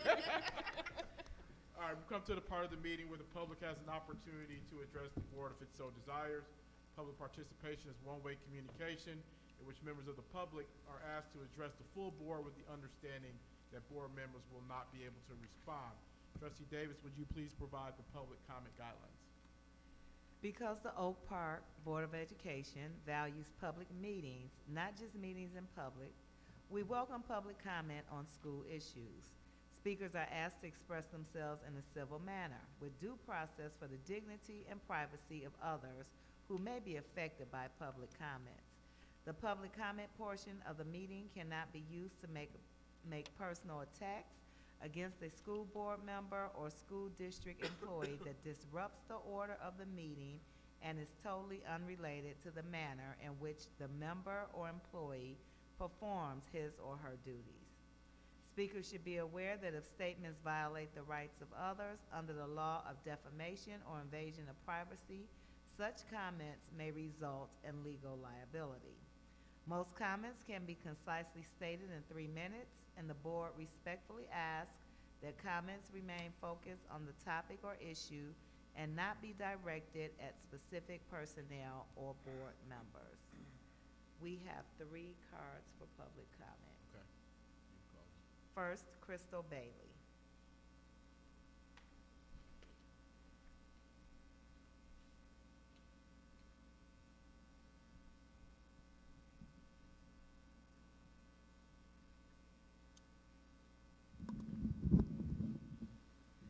Good evening.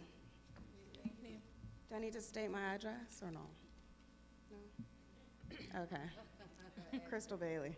So I heard Councilman mention youth assistance and how, as far as money being raised, I really hope that that $20,000 that he said comes through, because I'm going to read the mission statement for youth assistance. The mission of Oakland County Youth Assistance is to strengthen youth and families and prevent and reduce delinquency, abuse, and neglect through volunteer involvement. I've been trying to volunteer with youth assistance. I went to the first meeting and I sat in on that meeting, but the next meeting I was not allowed in for whatever reason. I went on virtual and I was held in the waiting room. The entire meeting I was not allowed in. However, I know that youth assistance is sponsored by a municipality, which is the City of Oak Park, the School District of Oak Park, and the Oakland County Circuit Court. That's where the funding comes from, these programs. However, we have no programs. I take that back. We have one program, which is Mentors Plus, which I am a part of. It's a volunteering program for Mentors Plus with Oakland County. However, there are no prevention programs to prevent our children going into the court system. I have a 16-year-old daughter, and that's why I'm so familiar with youth assistance, because my daughter went to juvenile for 90 days in Children's Village because there was no assistance with youth assistance. I couldn't get any help from my daughter. So the program, Mentor Plus, was getting ready to be done. They were going to get rid of the program. It's been around since the 50s. Because one person, the volunteer coordinator, Julie Stitt, was retiring. So they were going to get rid of the program. Luckily, she found someone to save the program after speaking with the courts and different judges. There's no prevention programs such as children or parents dealing with their child who are being sex trafficked, dealing with ADHD, vaping, anxiety, or opioid addiction. Retail crime is high amongst teens and is not being addressed. So I definitely wanted to come on and bring that to you guys' attention, because there are volunteers like myself that will love to volunteer and help out with youth assistance because I know the need there is for it. And when Councilman said that they're volunteers, that he knows that it's needed, I'm here. I'm raising my hand. I'm very active. I'm currently running for city council as well. As you all know, I was previous vice president of the school board. I ran for mayor of Oak Park as well. So I'm very vested in my community. I own my home here, so I'm a stakeholder. I pay taxes in the community. I just think we need to strengthen youth assistance with the sponsorship between the district, school district, and the city. We definitely need to bridge the gap. It was great seeing that Councilman was here today, but it needs to be ongoing. Thank you. Thank you. Peter Colner.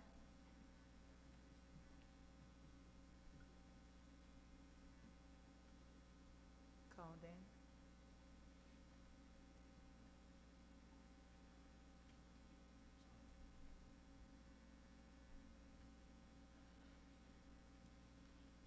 Hello. No one ever gets it right, so don't sweat getting my name wrong. It's like Conan O'Brien, but spelled unnecessarily complicated. I'm here tonight on behalf of the Drama Club, just to kind of like, a lot of us don't feel like people understand how like forlorn and heartbroken we are over like not getting to perform this year. So I'm just here to kind of convey that. And I've got a letter written from one of our staff members who's also a part of it. So I'm gonna read that real quick because he couldn't be here. My name is Eric Caldwell, and I teach 9th grade English at Oak Park High School. I'm having someone read this statement in my place because I could not be here tonight. Previously, one of my roles was the assistant director for 2 drama productions at Bloomfield Hills High School, and one of our traditions was to allow seniors to give a speech before their last performance. One student, his name was Ben, was a quiet young man when he first started the play. By the end of his high school career, he was outgoing and consistently smiling. In his speech at the end of his senior year, Ben talked about how important the play had been to his happiness and his school experience.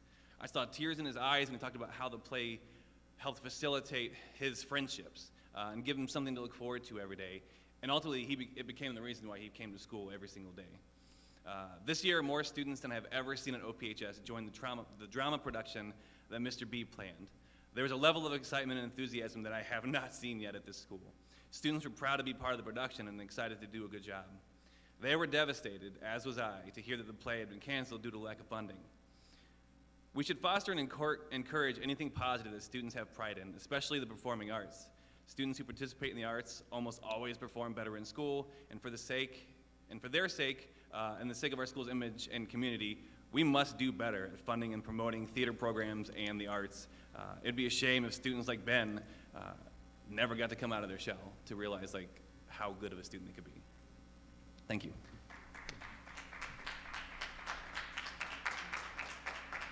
And finally, Gabrielle Montfield, sorry.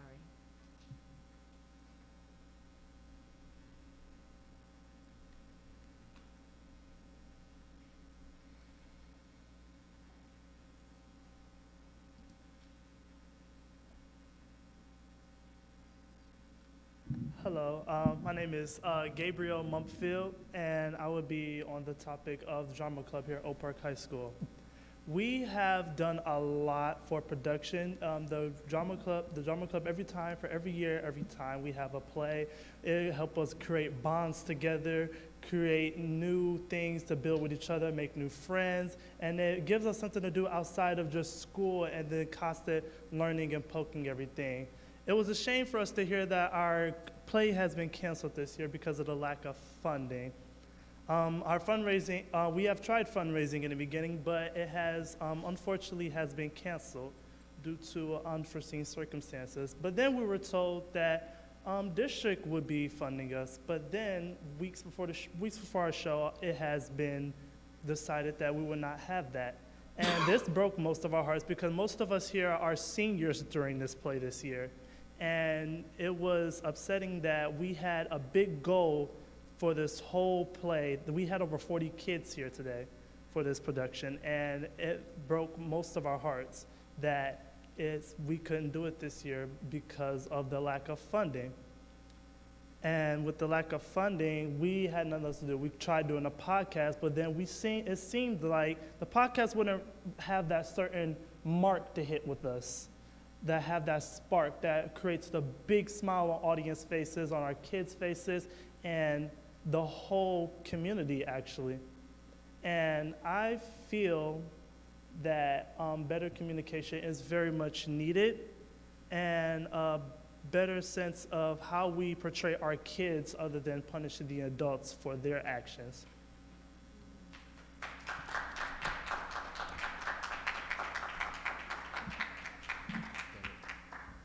Thank you. Thank you. Okay, our next items are action items.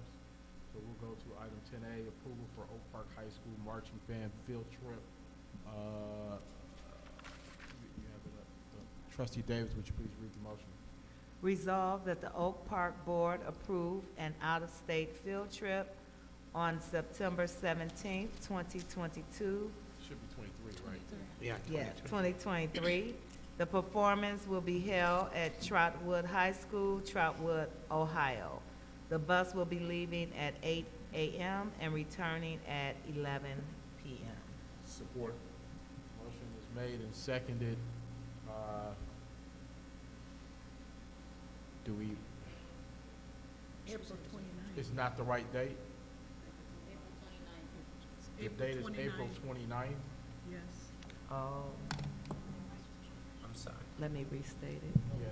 Yeah, please, we gotta, John, you want to just give rescind the motion. details again, just to confirm?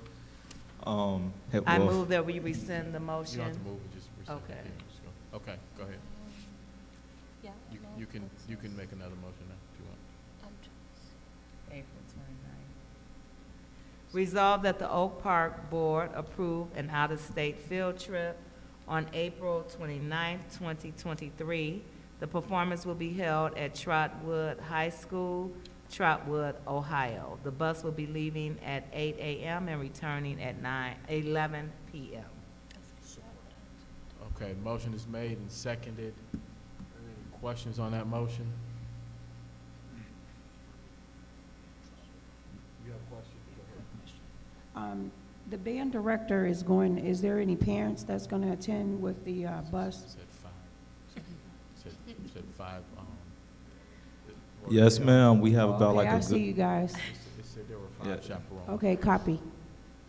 Mr. Akins, anything before we vote? For this, no, sir. I just appreciate y'all bringing this to the table. So that's about it. You know my rule, win. That's the only way. Ms. Greer, please call the roll. Copeland, Yes. Alvin, Yes. Park, Yes. Smith, Yes. Davis, Yes. Madison, Yes. and Holder. Yes. Motion passes. Oh, it's huge. Second for you. I'll give you a second. If it's okay. Y'all want to clap for every one of these? You I feel? know. We got more. I'll give you a second. Yes, sir. If it's okay, I do have one of my seniors here, you know, who wanted to actually present something to you guys, if that's okay. Okay.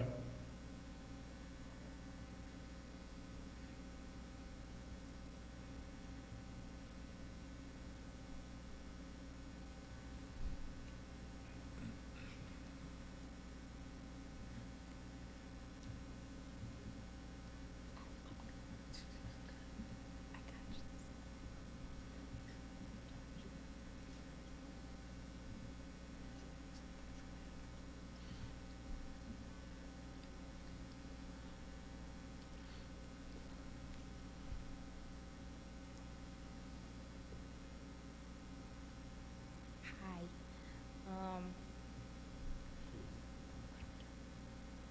My name is Shakira Patterson. I am a senior at Oak Park High School. I am the band president as well.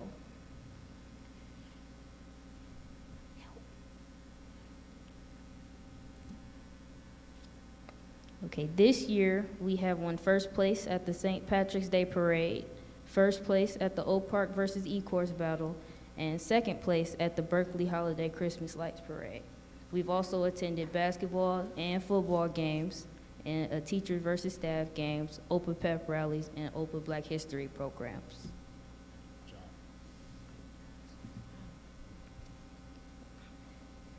The Marching Legion expectations are the 5 Ps: prior planning prevents poor performance; the 3 Ds: dedication, determination, and discipline; enthusiasm is always the key; and the impossible is possible because of miracles happen every day. These principles are applied not just to the band world, but to life in general.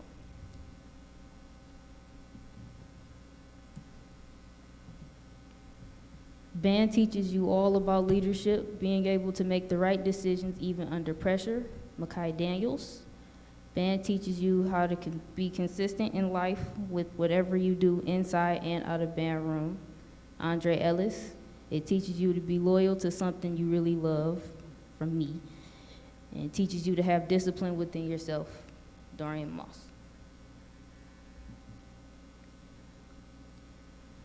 This year, the Marching Legion seniors have received approximately $322,000 in scholarships. From the 6 seniors, Jameer Randolph, Taylor Jones, Makai Daniels, Anaya Mosley, and Alicia Dennis.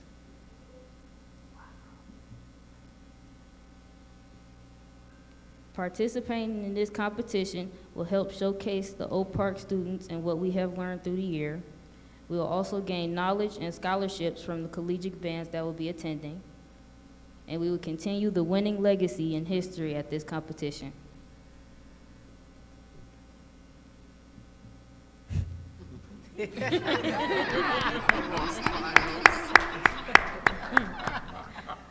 Another reason we enjoy taking trips is simply the memories.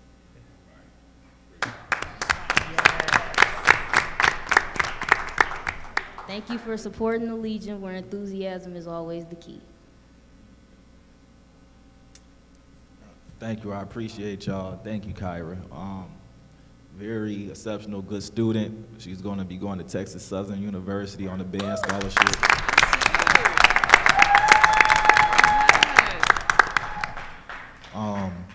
And I want to just say I appreciate y'all for y'all support. I want to appreciate the parents, appreciate the admin, Ms. Bugzeiger, just allowing us to keep doing this and being the step behind us every way. This is only year 1 for us. With me being here, next year, you know, it's going to be a whole big different story. So I appreciate y'all. Great job.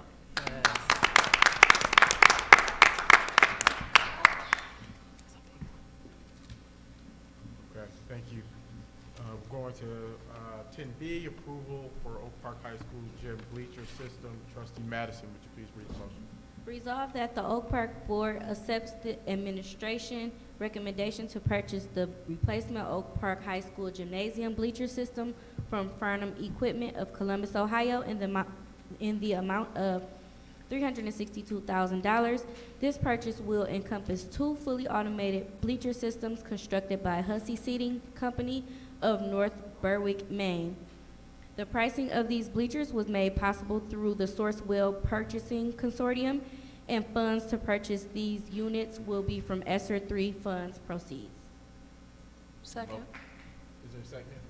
Second. A motion made by Madison, supported by Clark. Any question on the motion? Long time overdue. Okay. Will we be taking the old bleachers with Superintendent Abdulahad's artwork and putting that in a museum somewhere? That's going to be an auction for fundraising for the alumni. Was there a second question? Trustee Corcoran. I know they're not here, but I guess this, hello? Oh, I guess this question can be for Dan or Superintendent Abdulahad. But my question was about the major, in the contract, or basically in the bid, I read something in regards to just a 1-year warranty. Is there going to be an extended warranty?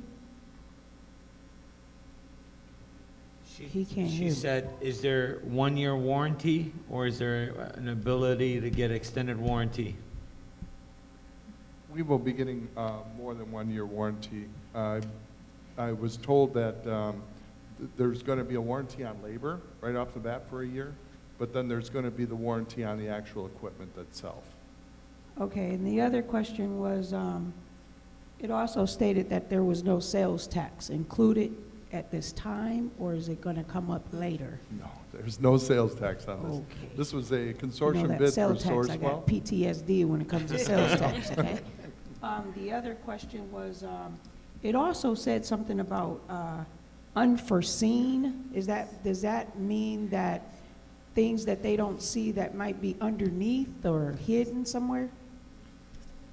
Typically, if it's unforeseen, when they're dismantling the equipment that currently is in place, the bleachers, if they run into any issues with that, or where they have to put additional hardware in to support it on the walls that we have, typically I hold them to the quote that they've given us for the installation. Because when they said including installation, that's where I'm going to hold them to. Okay, because I just keep in mind that those bleachers has been there probably since I was born, so I know they're probably going to see a lot of stuff. All right, thank you. Yeah, I have a quick question about the logo. It says it's not good for production. Is that relative to the document that we just got, or is that relative to the bleachers themselves? I'm having a hard. He said the logo. Oh, yeah, we're providing a better logo than that. This was just for an example for everybody. We're getting a .png file that's going to be created for that. What happens is when you get the JPEG files, the smaller files, that they get pixelated as you blow them up. We're looking at a format that's going to actually be allowed to blow it up to, I think it's about 4 to 6 feet in diameter, and that will be unpixelated. So that's why the one they were showing here was not adequate for that type of exposure. Okay, thank you. All right, any other questions on the motion? Ms. Greer, please call the roll. Madison, Yes. Hoda, Yes. Davis, Yes. Smith, Yes. Clark, Yes. Alvin, Yes. and Crawford. Yes. Okay.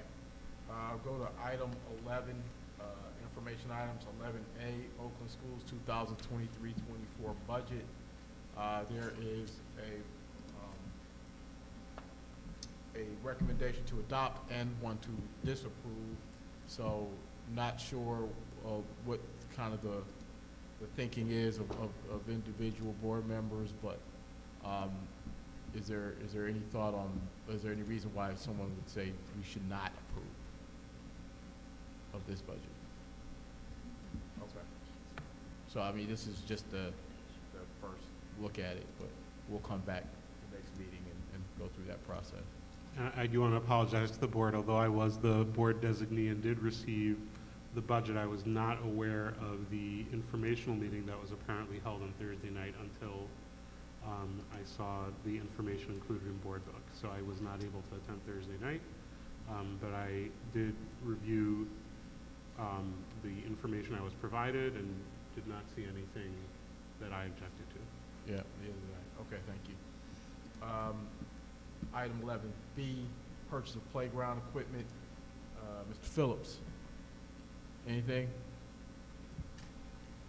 If you, playground equipment, just in case you couldn't hear me. Yes, we actually have gone through a process. And one of my tasks as operations director here is to look into some of the major changes for the district, and playground structures is one of them. We did have some playgrounds put in a few years back, but there really wasn't a thorough analysis for that. So what we're doing is we went through another process where we can use ESSER funds to enhance those playground structures. We went to the students, actually to the principals. We had faculty input, we had student input, and we were allowed up to $150,000 per school. And we ended up with 3 structures, one at Einstein, one at Key, and one at Pepper. The Einstein one will be about $150,000. The Key will be about $148,000, and the Pepper about $146,000. These, again, will be using ESSER 3 funds. They're purchased through MyDeal. It's through Sinclair Recreation of Holland, Michigan, utilizing the MyDeal in Michigan. It's a Michigan consortium, a purchasing consortium. And so we were able to pull the plans through that. Again, we did have student input in these, and One of the big things was there were not enough swings, so we made sure that there were swings going into those. And we just wanted to make sure there was an inclusive thing and that, you know, we can spread these playground equipment around a little bit so more and more kids can enjoy them throughout the year. Thank you. Trustee Corcoran. I see you, Trustee Hoyt.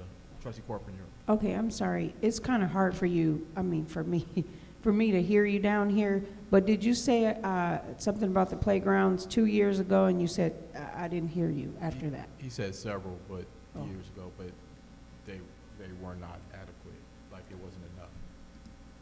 What schools were those? All three elementary schools received playgrounds, plus Lessinger, over the last three plus years. I think it was in 2020. There was structures at each of the schools. It's part of the initial ESSER fund. You said it was a structure issue? What, I can't hear. I'm sorry, Dan, I Yeah, can't I'm hear sorry. down. It's hard to hear you guys as well, so sorry about that.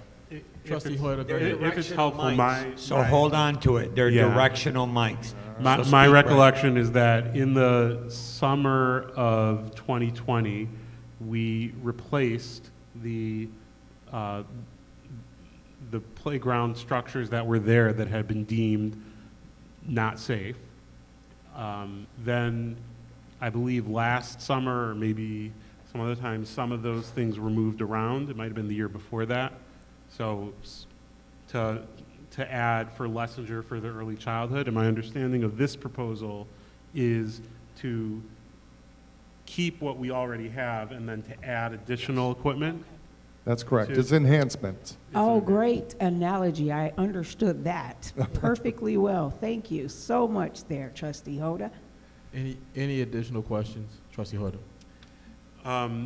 Are we looking at Lessinger as well in terms of playground equipment?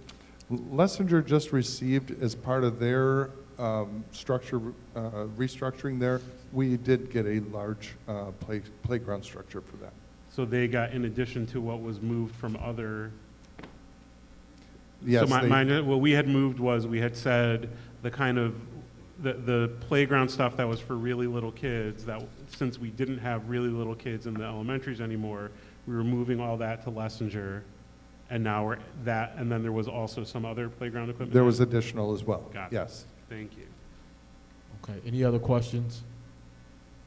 Okay, hearing none, we'll go to the next item, purchase of athletic uniforms.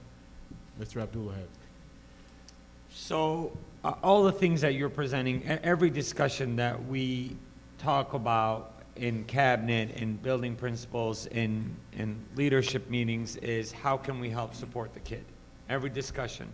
How can we make sure that our students get a well-rounded, well-deserved education and what's fair and equitable?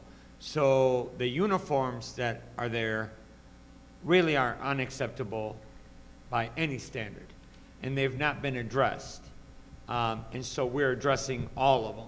We are, every school, every sport, everything that's possible we're addressing, because it's not fair that what I've noticed is some schools will get hand-me-downs. And it's not, to me, it's not acceptable. And so the question is, how do we focus our attention? And if the focus on the attention is providing the best educational environment for our students, then our dollars should reflect that. And so we're addressing all uniforms at all levels and not just hand-me-downs. So we already started the ordering process. Not only that, not just the ordering of material, is actually how do we organize it? How do we inventory it? Providing washers and dryers in our athletic department. So once a uniform is washed, it is not tasked to the kid, go take it home, wash it, bring it back. You put it in a bin, we wash it, we inventory it, we make sure everything is structured and organized. And I believe one of the principals talked about goals. Everything is goal-centered. So what is our goal? Not just spending money, but spending money strategically and organized. So we've already done walkthroughs on where the uniforms are gonna be, where the washers and dryers are gonna be placed. So what you see before you in one single informational item, it's taken us months to organize our thought process behind it. So whether I'm here or somebody else is here, everything is structured and organized. Thank you. Yeah. Trustee Smith. Yeah, I so happen to be visiting the high school, and ironically, no, excuse me, I so happen to be visiting a high school, and ironically, one of the coaches was entering the door. He was coming to the door, and had some of his team that was with him, and they were receiving. It's still, you serious? As loud as I am. Yes. And he they had a delivery of uniforms, and it was just the joy and pride that was on these students' faces when they got these uniforms. I mean, they were ecstatic. So if that's what it's going to take, to bring that on, then so be it. I'm all in. Thank you. Look good, play good. All right. You gotta get that trophy. That's right. Yeah. That trophy. Anything else? Okay. Here now we'll go to the next item, 11D, disposal of furniture and technology. Mr. Phillips, please speak directly into the microphone. I will do that. Sorry, I did not realize it wasn't picking me up well. Whenever we have a disposal of technology or furniture, we're going to bring it to the board. We develop a list. A lot of this information, I will start with the, the furniture first. As we're going through and prepping for CASA, there's a lot of classrooms up in Nova that had just furniture that was, just thrown there. And this is a listing of the ones that were strictly from CASA, from Nova in the downstairs area. Most of them were broken, and we're finding that more and more. And you're going to see more lists, maybe not every board meeting, but most board meetings coming up in the near future. Until we really clear out the buildings, you're going to see lists like this because it's not been done in quite some time. So really, we'll itemize the list. We'll probably provide even a little more detail than we have here. The only ones that were not broken were the trapezoid tables, and those were basically just not usable for our new technologies and such. So that's what those trapezoid tables are for. If you go to the technology portion of it, again, you have obsolescence that goes on with the technology. Most of the items on this are basically either broken or obsolete, and we have to just report it as part of our process. We report these, and if you have any questions regarding them, just let me know. But our guys are doing due diligence, both technology and our maintenance and custodial staff, to make sure that we're really not throwing anything away of value. Thank you.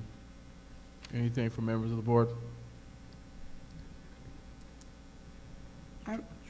Trustee Corcoran. I'm really happy and elated to see that those rooms are now cleaned out, because I did see that and it did not look great.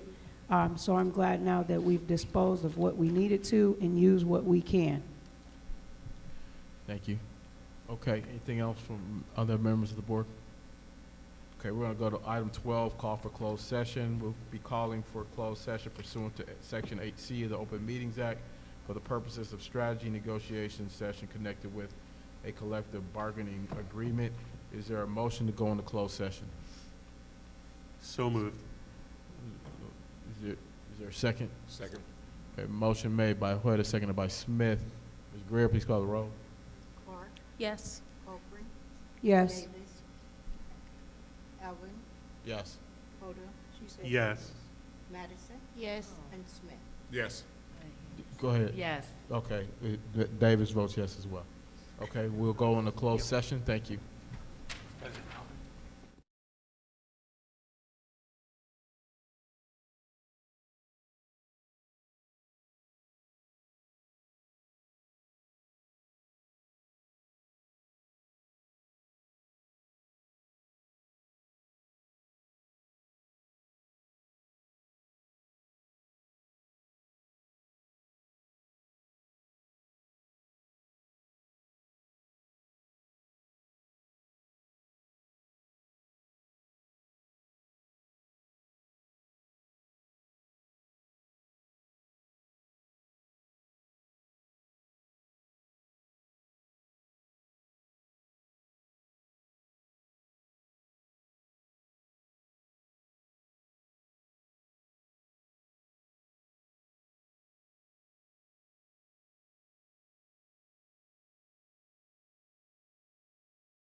from closed session, we'll go to item 15, Board and Administration Communications. Any communications from members of the administration? And Trustee Clark, I will start with you for the board. Okay. I just wanted to mention that last Sunday on the 16th of April, I, along with Brandy North and Nicole Mullen of Lessinger, we held our first meeting of the MOMS, acronym for Mothers Offering Mentorship Support Group.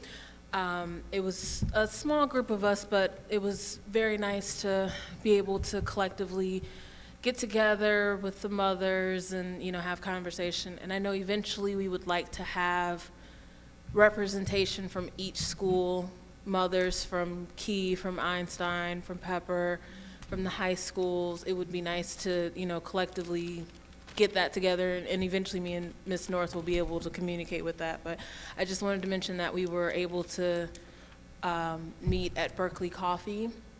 If you haven't been, it's very nice. They were very accommodating, and it was a great meeting. Very nice. Thank you, Trustee Clark. Okay, Trustee Corcoran. Speaking on Lessinger, I was actually excited to be ciphering through social media, and I see that they have an actual site that I enjoyed seeing the new karate class. I just want to let everyone know that it looks like everyone was engaged, and we need defense for the children for sure. Thank you, Trustee Corcoran. Anything else from other members of the board? Okay, I have something. So, make sure I got the dates right. March 31st through April 3rd, some of us had the opportunity to go to the National School Boards Association. I attended a few. I know some of us, all of us attended some of the panel discussions. I just have a few nuggets from a few of the ones that I attended. One relative to National School Law News, every public school leader should know. Just a few reminders. Reminder that school personnel cannot require students to participate in prayer or religious expression in violation of the Establishment Clause of the First Amendment. That said, a school may not bar private religious expression of employees on the job, especially during downtime when other private expression is permitted and students are not present, or if present, not pressured to be involved. I thought that was interesting. There was a case about that. There was a case about all these, actually.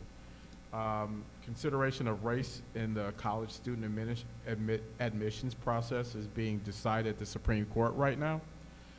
Should the court decide colleges may not use race as a factor in the in the admissions process, the holding would overturn the Grutter versus Bollinger, which we should all be familiar with, because that was the U of M case, where race can be a factor, but it can't be the determining factor. So there's another one. And then on that same case, which I found interesting, Justice Clarence Thomas said, "I've heard the word diversity quite a few times, and I don't have a clue what it means. It seems to mean everything for everyone." Which is interesting. He doesn't understand the word diversity. In any case, many colleges and universities have shifted to using socioeconomic status as a factor for the admissions process in lieu of race. This court's holding, if not a very, very narrow ruling, could influence K-12 public school diversity-based policies as well. For instance, it could tie the hands of K-12 school boards from developing and implementing policies that include diversity efforts in hiring, competitive admissions, and student assignment. So I think it's worth us at least, keeping that on our radar moving forward. Issues to watch in the near future include student free speech, another one, transgender student and employee rights, and Department of Education rules. Well, we continue to focus on legal battles individually, but the true issue here is that some are choosing legal battles to slowly destroy public education, and so some people see this as a war and not just the little battles, but something bigger that is going to ultimately negatively impact public education.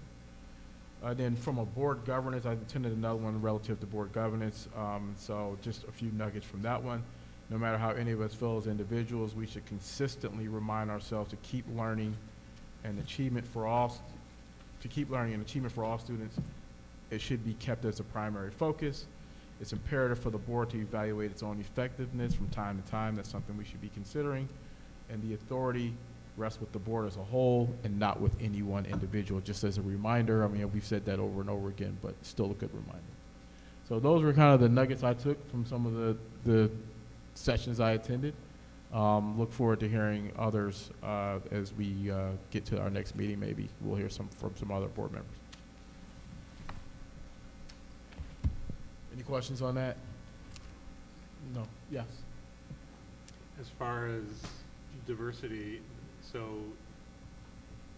think it was 2006, we passed Proposal 2 in Michigan, which put a ban on affirmative action in the state constitution. Does that make that entire discussion moot in Michigan because we've already been there for 17 years? It could, but I'm sure there's going to be I'm sure there'll be some other ramifications. So I wouldn't I wouldn't go there just yet. In any case, it was still a good conference for the time I attended. Had a good opportunity to hang out with some of my fellow board members. So it was also good. All right. Any addenda from members of the administration, members of the board? Okay. Our next meeting. The next meeting of the Board of Education will be held on Monday, May 8th, 2023 at 7:00 p.m. in the boardroom at the administration building. Thank you. If nothing else, without objection, we'll pass a motion to adjourn the meeting by unanimous consent. Is there an objection to doing so? Okay, we're hereby adjourned at 10:04. Thank you.